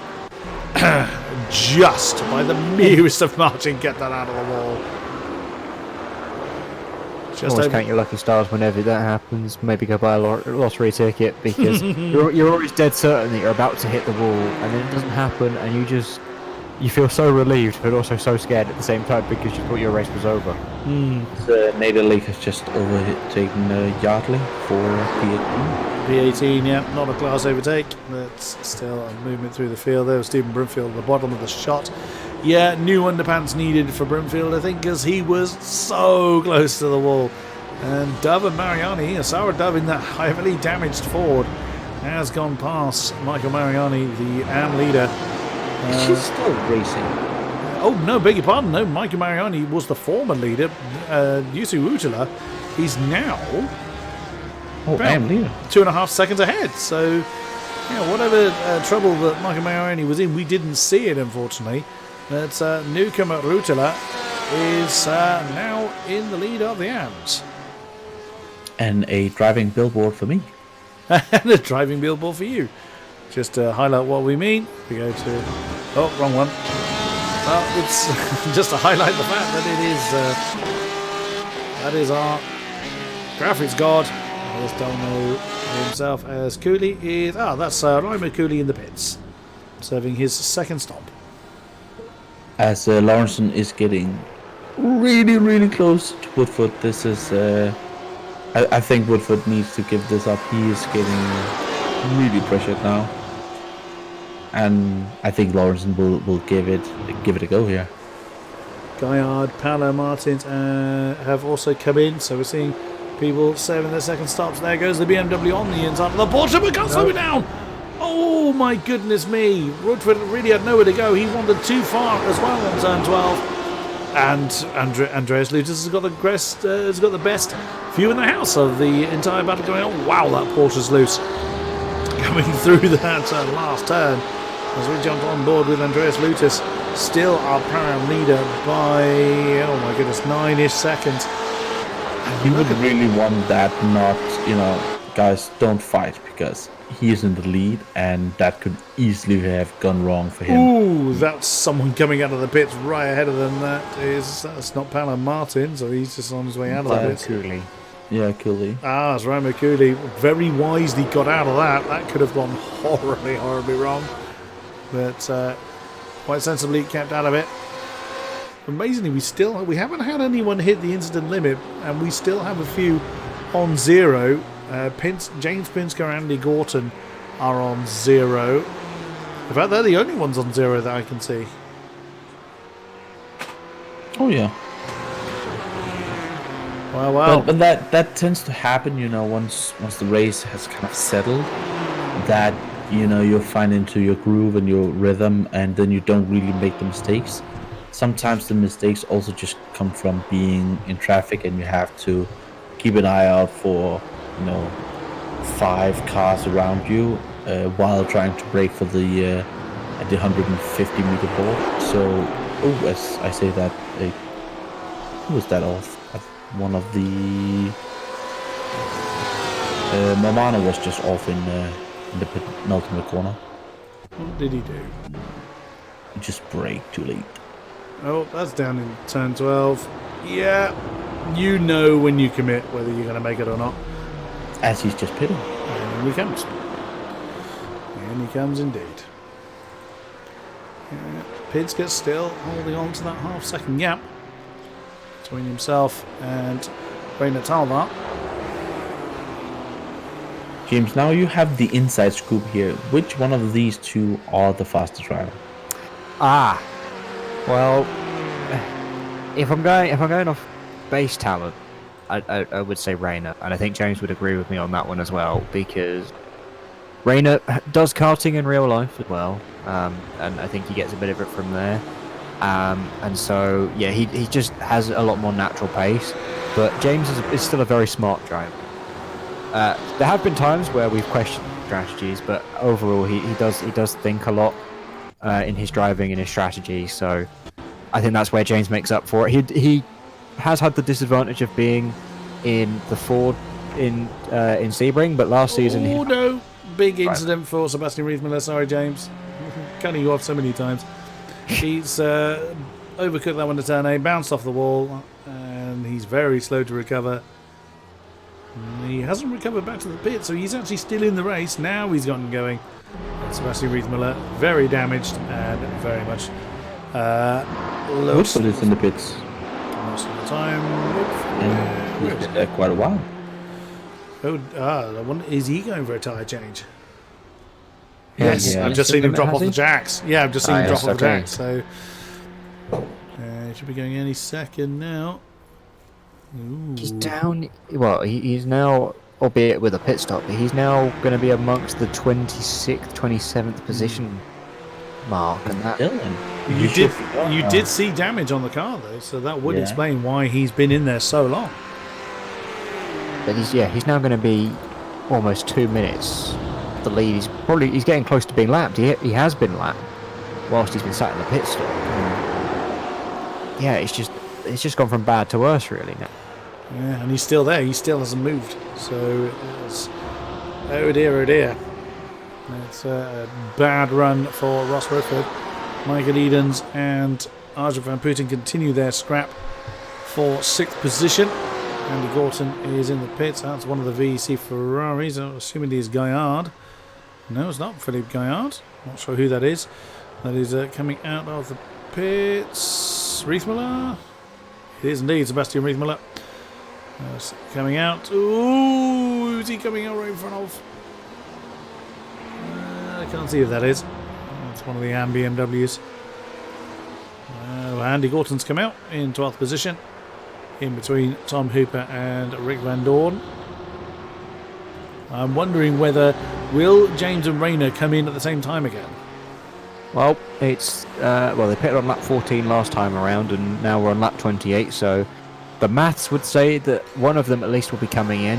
However, we do have to account for the fact that we have a 6.5 kilometer formation lap, so they may have burned off so much fuel on that lap that they couldn't do a 15 in their stint. So only time will tell as they approach Canada corner at the end of the back straight and are getting quite close to that pit lane.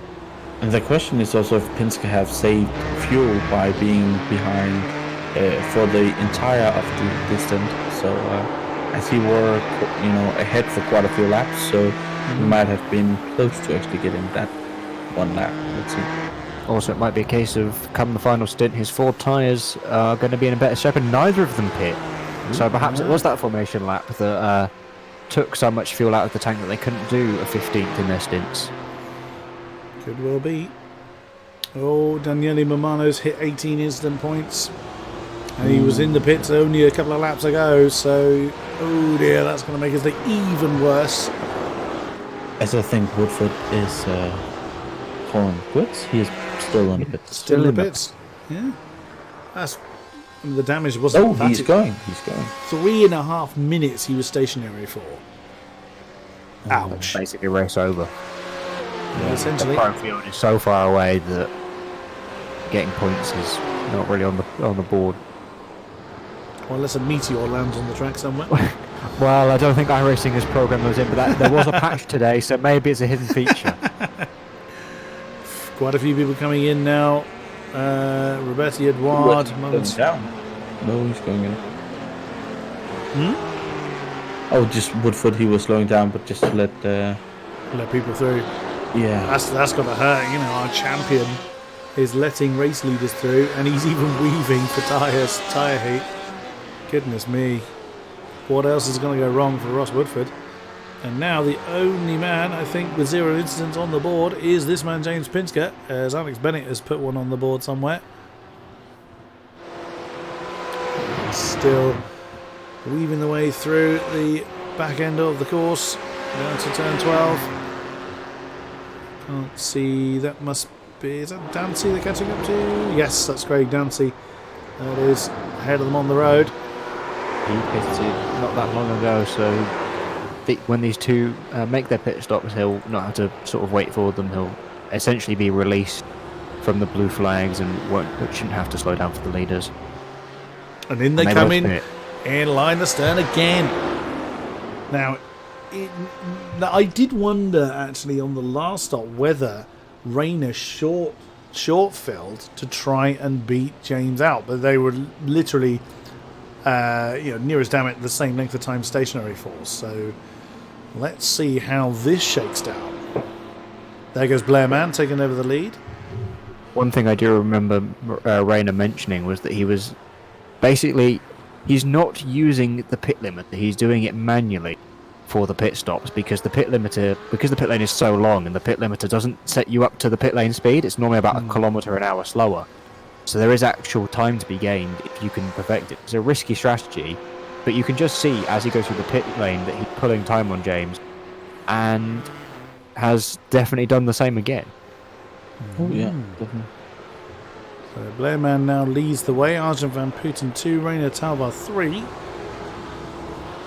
There is, and there they are again. So Penske was actually stationary for 0.8 of a second less than Talvar, but lost a tenth of a second overall apparently in the pit lane, but that gap now 1.4 seconds.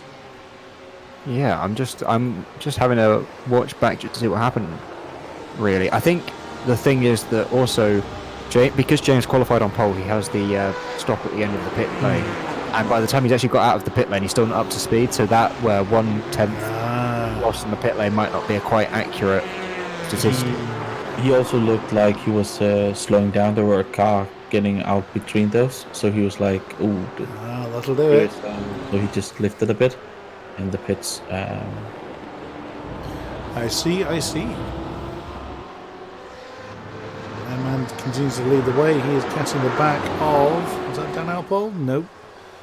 Is that Pontecorvi? Nope, it isn't. So he's caught. Blairman catching one of the Raptor BMWs, and he's in the pits anyway, so that's academic. Arjen van Putten 19 seconds further back down the road with... That is Ross Woodford on his tail. So Ross down in 34th. Ouch, indeed.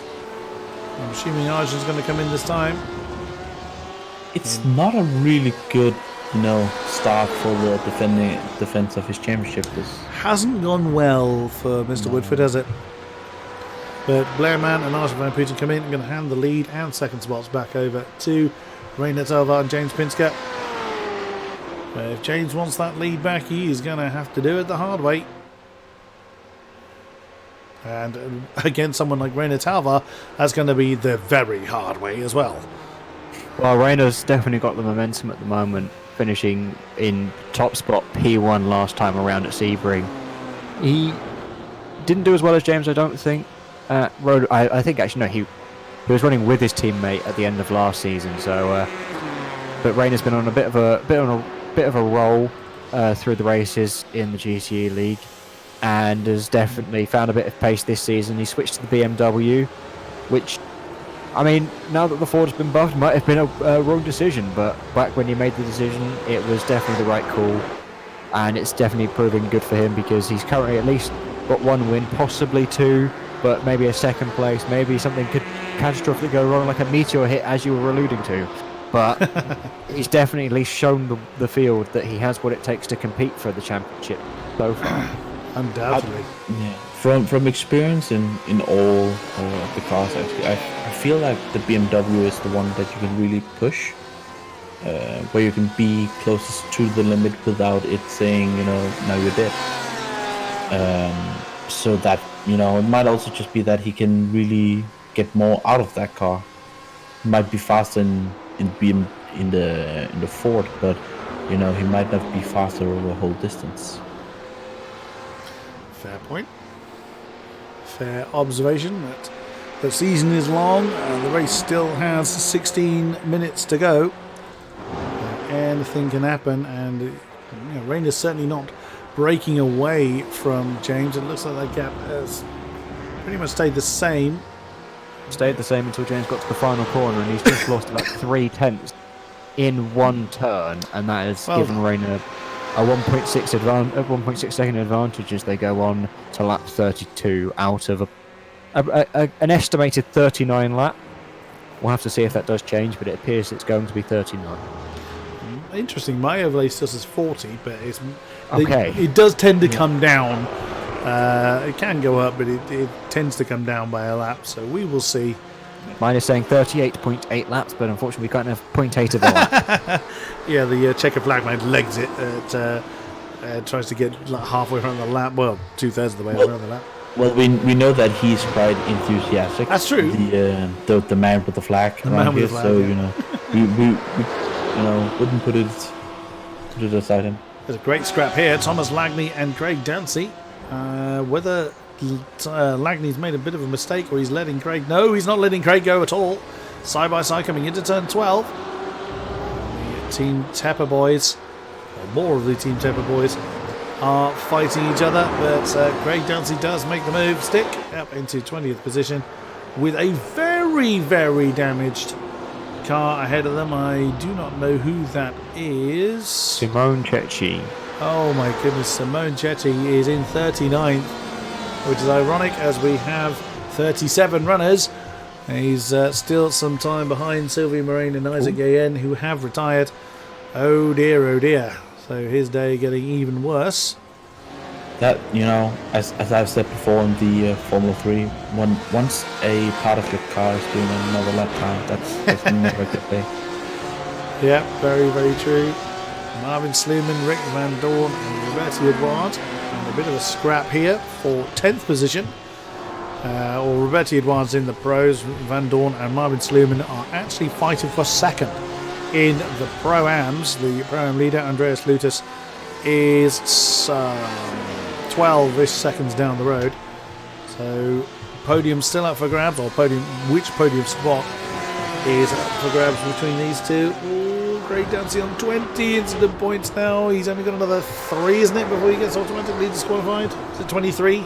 It is a 24 incident limit, but if 24. he gets 3, how many he can have before he would be disqualified? Yeah. Only 3 more in the pocket, which is not something you ever want. If he has a major incident, if he hits something or someone, he will be gone. He is in what we call the danger zone, where there is now something that can happen on the racetrack that can get you disqualified. Because if he has a 4X collision, which is a heavy collision with another car, then he will get disqualified from the grade. Pinska's gained that 0.3 of a second he lost last time around. He's gained it back again. Van Dorn has also just gone past Roberto Edouard on the start-finish straight. Edouard's got a bad run out of the final corner, and Van Dorn just used his better exit to get past. Nicely done. That puts a car in between himself and third in Pro-Am's Marvin Sluman. So exactly what he's after. It won't please Roberto Edouard, but there's nothing wrong with the move. You are allowed to overtake cars of a different class, as long as you don't kind of impede them. It's been a good track for Rick before. He missed last season, but the season before, I believe it was his debut, because it was the opening race of the season in season 8, and he was in the Pro-Am category, and he was on to win, but going through the kink in the dying ages of the race, he just something snapped, something went wrong, and he just flew into the wall, and what looked like a dead set victory ended up being a retirement from the race. So he has the pace around here, that's for sure, and he's proving it again today. James is gaining on Rayner. Oh, he was until I said that particular sentence, and once again it seems, oh no, he is actually gaining away. It's now less than a second between the Tepper pair up This front. could be the Ford tyre wear that we've spoken about so many times before, where Rayner, who he struggled a lot in Sebring with his tyres. I don't know what his tyre wear is like around here, but the Ford is notorious for being a good endurance car, because when it comes to the end of a stint, or a double stint in this case, or even a triple stint, I guess it is. Marvin Sluman! I'm not trying to cut you off every No, it's opportunity, fine, James, I because we're promise you. just having so many incidents today, Here we are. because it's just such a challenging race for the drivers, clearly, because they're just having so many issues with the track and with their cars. Yeah, Marvin Sluman doesn't want to lose time on Rick Van Dorn. That's why he's trying to get that move done. And equally, Pinsker is right under the rear wing of Reina Tava again. So if he's going to push for the victory, it's going to be in the next, well, it has to be in the next 10 minutes, because that's when the checkered flag will fall. Definitely getting a move on. He's already gained 0.3 through the course of this lap. The gap is now 0.6 seconds, and it's probably going to close even more, because he's going to be right tucked up behind Talbot as they go onto the back straight through the kink down towards Canada corner. Marvin is definitely looking to get Edouard into turn 5. He's looking really racy. I think he's lost maybe a bit too much out of turn 3, but there was side by side through there. Tom Hooper is the Tepper Ford in front of him, getting further and further away in the distance. That extra 3-point bonus he'd get for finishing second in class. He is slipping away somewhat. He needs to get past Eduardo, or he hopes Eduardo will fall off the road, but he can't hang around too long. There's Tom Hooper. That's 4th in the Pro-Ams, so Sloman's going to have some company soon. And Hooper gained a second on Marvin Sluman last time around. And once again, we go on the gearbox cam of Reina Talbot. That Ford has been getting bigger and bigger and bigger in the mirrors. No, James, you know better than that. He has a look on the inside of turn 1. I think Reina knows full well he's not going to banzai that one, but he is making that Ford, not that the Ford needs to be made very big. It's a pretty big beast already on his own. Well, not against a BMW, I guess. But, yeah, he is really hustling Talvar pretty hard now. Last time these two fought each other was back in Road Atlanta, the end of last season, and there was a little bit of, I think it was desync contact, but they got very close to touching, and James was forced out wide. So that they have shown some hard racing before, and I doubt that's going to stop now, because they are of course racing over that P1, that race victory that I think both of them would like to have to their record. Rayner of course now has 2 wins after his victory at Sebring last time out. Pinsker has not ever won overall in GTE League. He did win in Pro-Am, but those wins then got taken away because he was promoted. So he still have Ouch. a win to his name in any of the classes, and so he'll be desperately hoping to get one here. What we, I think we're also seeing from Woodford is the championship year. We have notoriously not really had any double champions. Actually, only Holstein. Riker. Yeah, Holstein has won it back to back. Otherwise, we have had new champions. Ooh, as Lumen is definitely looking to get past Edward. I actually don't really know why Edward is keep on fighting here. Fair point. If he's losing time, and Yeah. it's another 6/10 to Rick Van Dorn's favour. It's now nearly 2 seconds between the Ford, the Tepper Ford, and the SRC Porsche. He could, Well, if he's getting put down in a class, this would be position for points, but still you wouldn't really try to impede another class. you know who you're racing against, so I'm assuming no doubt feeling very, very frustrated there.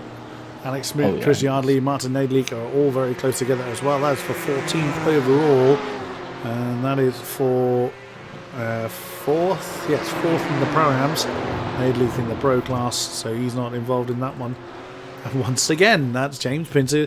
I think he's biding his time. I think he wants to make the strike on the penultimate or last lap. On board with him last lap around, he easily could have banzaied it into turn 5, but he backed off. He's playing the longer game. He doesn't have very many laps left. No, he's running out of time, and he doesn't want to leave it too late in case he doesn't get the opportunity on that final lap. So it's going to be, it might be a risky game that he's playing. Also on that championship point is that we might end up being like Formula 1 in the fact that in Formula 1 there has never been a time where a driver has won 3 consecutive World Championships exactly. We've got Ross who's won 2 and Holstein that's won 2, but neither of them have gone on to win 3 consecutive. Oh, there goes Sluman. Sluman's finally made the move on Roberto Ra. Tom Hooper looks to try and do the same thing again. Craig Dance's come into the pits. He's on 20 incident points. I suspect that's his penalty he's looking to serve. Hooper can see a podium position in front of him because that move from He's Edouard. bouncing all over the road, trying to make a move on the inside of Roberto Edouard. Can he get it done? Ooh, impact between the BMW and the Porsche. Yeah, Edouard not happy about that. But, Edouard has been slow. Or slower, certainly, than the two around him. And Tom Hooper now up into... He's still flashing his lights. Roberto Edouard is exceedingly unhappy about that. Yeah, there's really nothing there, He squeezed quite a bit on Hooper, and there's really nowhere else for Hooper to be. So that's a racing incident, and Edouard should maybe think about why these Pro-Ams are overtaking him. Yeah, Edouard is just... It's not smart racing really. Like, it's not a corner. It's such a bumpy corner, and there's runoff everywhere, and there's that curb on the inside that has grass all over it as well. It's very low grip if you're not on the racing line. But Hooper had track position, and so it was his corner, and Edouard just had to kind of give it up because that was always going to happen. Oh, Talvar's nailed him out of the defensive line. Here we go. James goes for the outside move into turn 5. Can he get it done? He slowed the car down, but Talvar still has the inside line. Back up the hill for turn 6. Who's going to win out? Will the Ford or will the BMW? Oh, James on the marbles. Gone a little bit too wide. Talvar defends for the lead.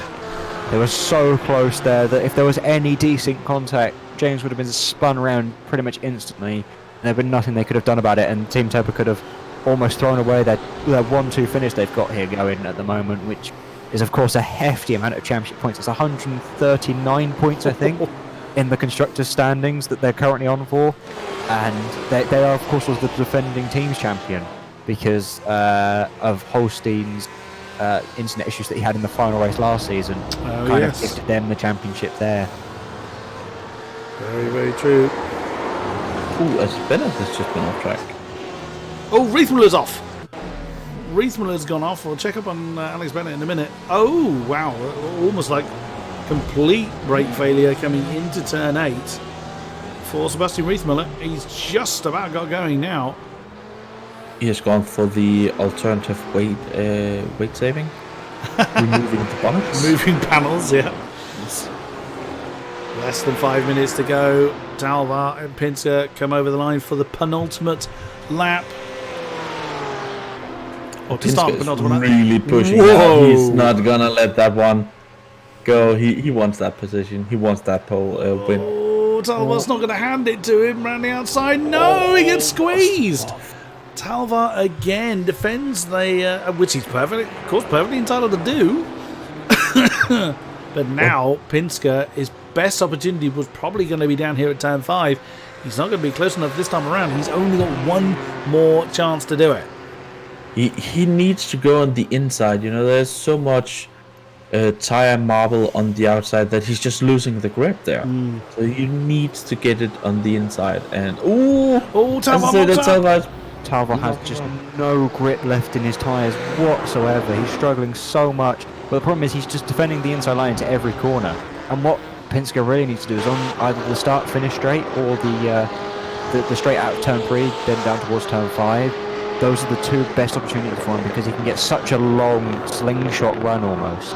And if he gets the slingshot and can get ahead of Talvar before the braking zone, then it doesn't matter what happens because he can just take the apex. And that's kind of his best opportunity at the moment because otherwise Talvar's just going to stick on that inside line, take the apex, and Pinsker's going to have no way of getting past him. A overtake in turn 5 is set up in the penultimate corner. Exactly. It's really that long way that you're sitting there. Problem for Rami Cooley.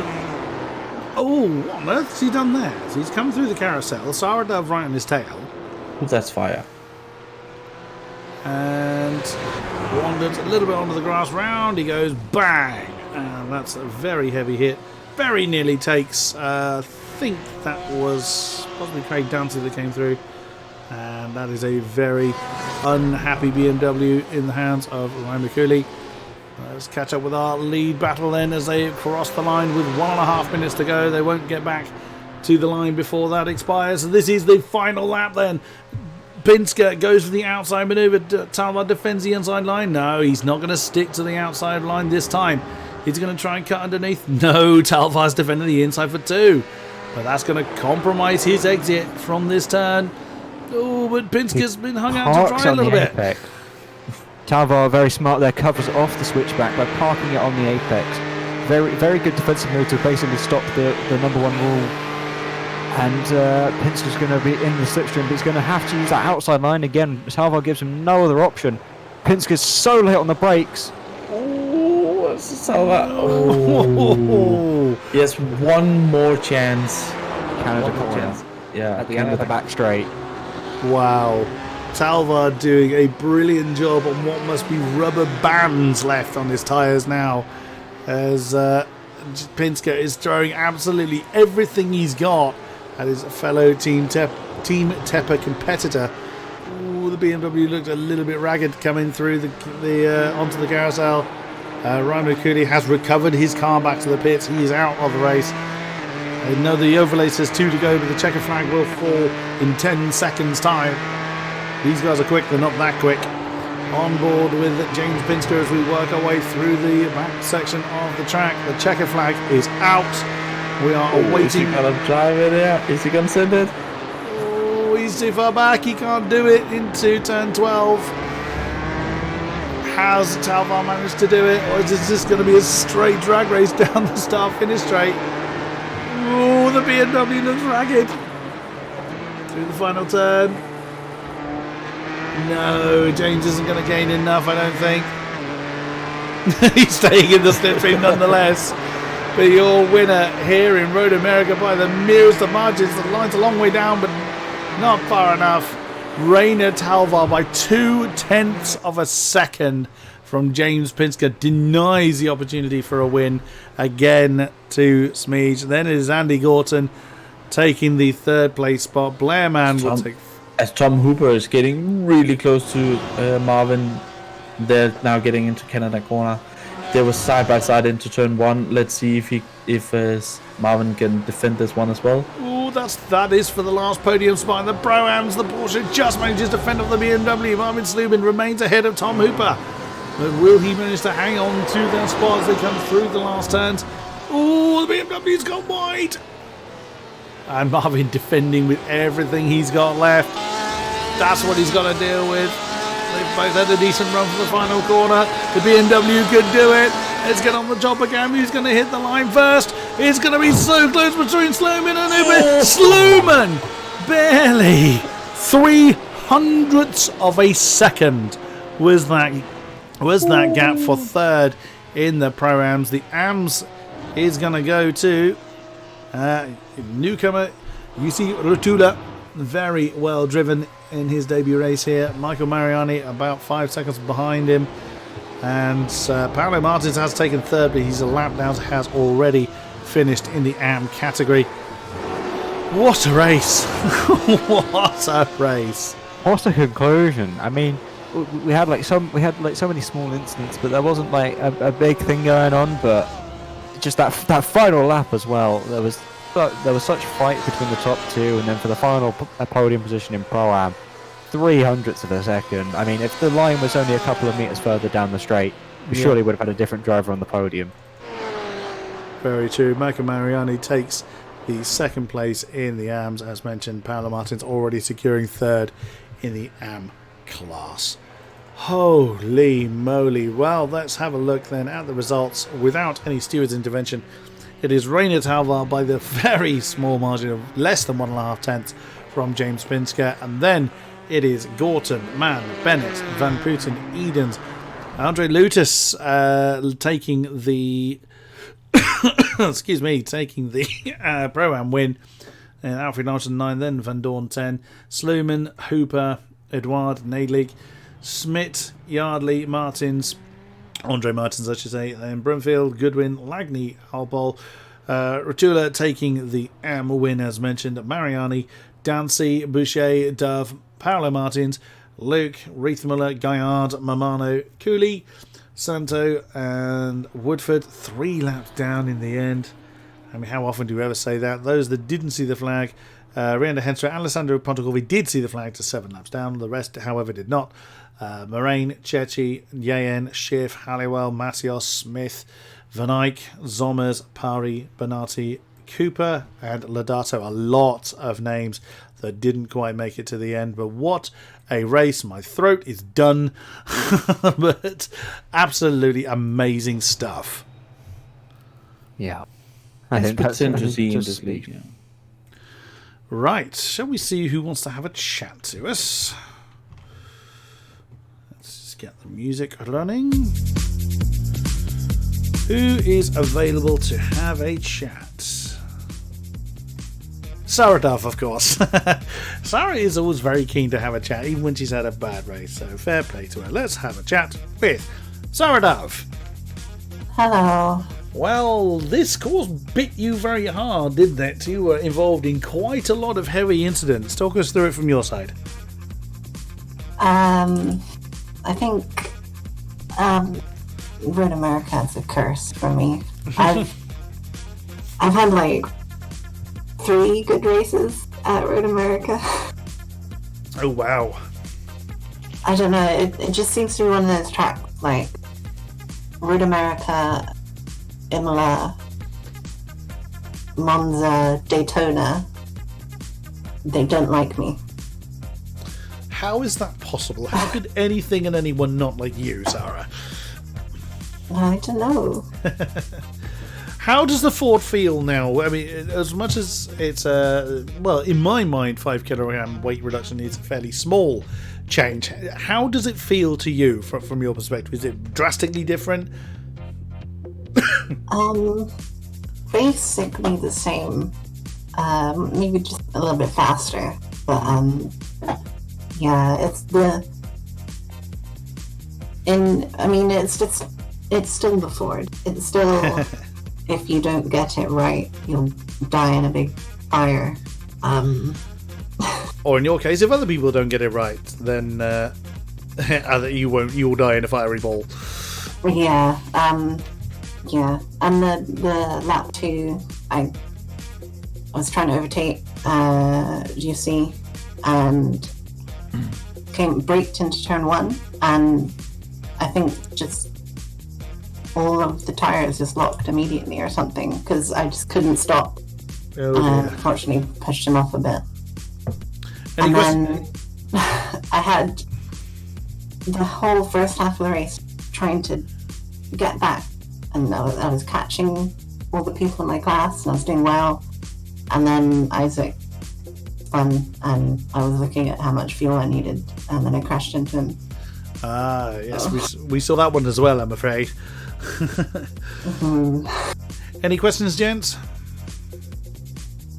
No, not really. Just, Sarah, let's hope you get a bit more luck. You kind of deserve it at the moment. It's hasn't really been the best of races.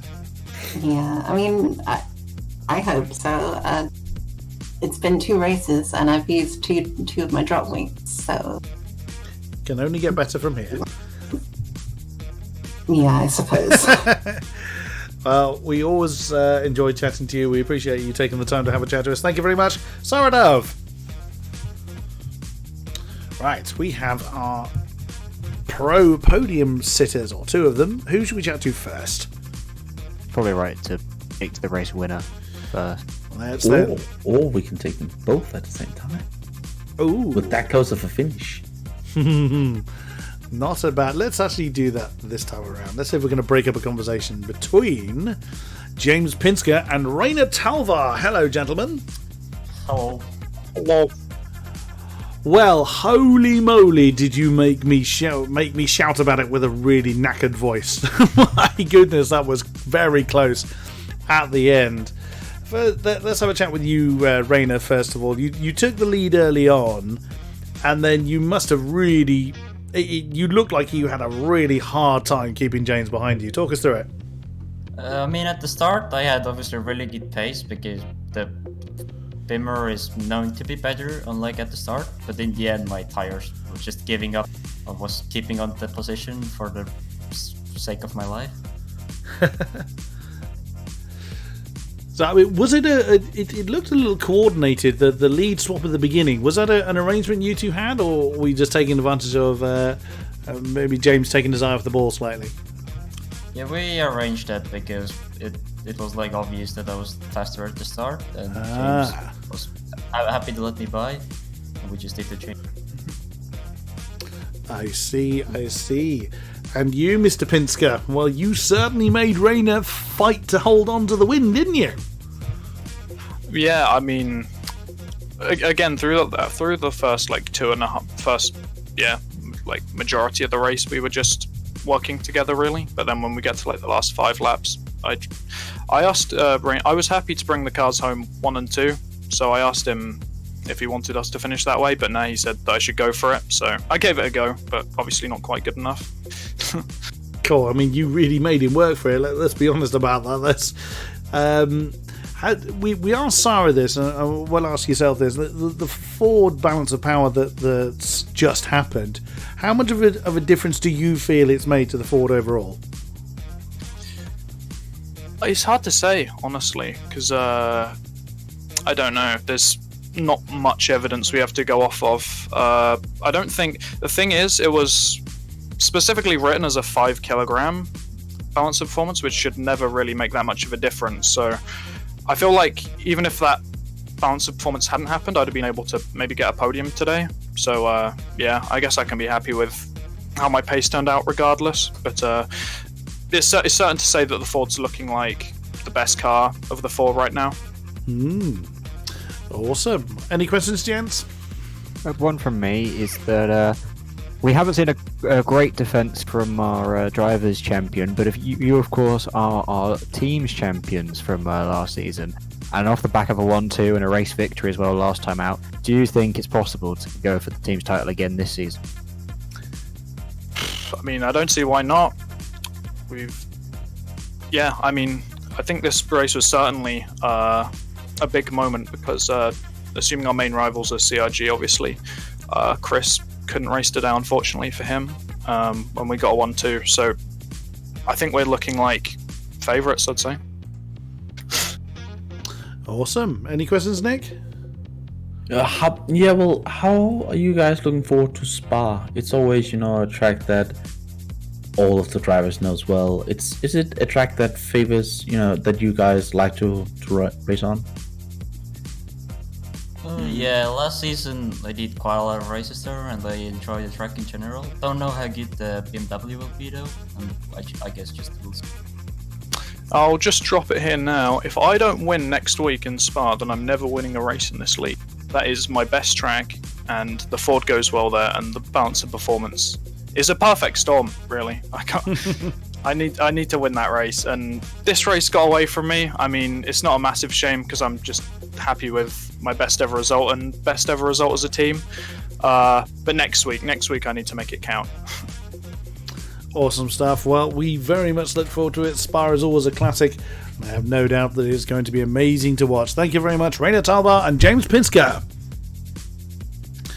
That is going to bring an end to tonight's festivities. Thank you very much to those that have been with us throughout the stream. A great pleasure to have you on board. Thank you very much, Nick, Domino and James Clay, for keeping me on the straight and narrow. Trying to fill in for my innate coughing. Apologies for that. It's a difficult task you guys have every week, but you grin and bear it well. Always enjoy it. Yeah, it's a difficult job, but try to do our best. Someone has to do it. Exactly. Thank you very much to our sponsors. Without you guys, AOR would not continue to grow. And we will be back, as mentioned, next week for some amazing action around the Ardennes Forest, where there's plenty of action going on in between then and now. So do check back with us then. Until then, thank you very much, and good night.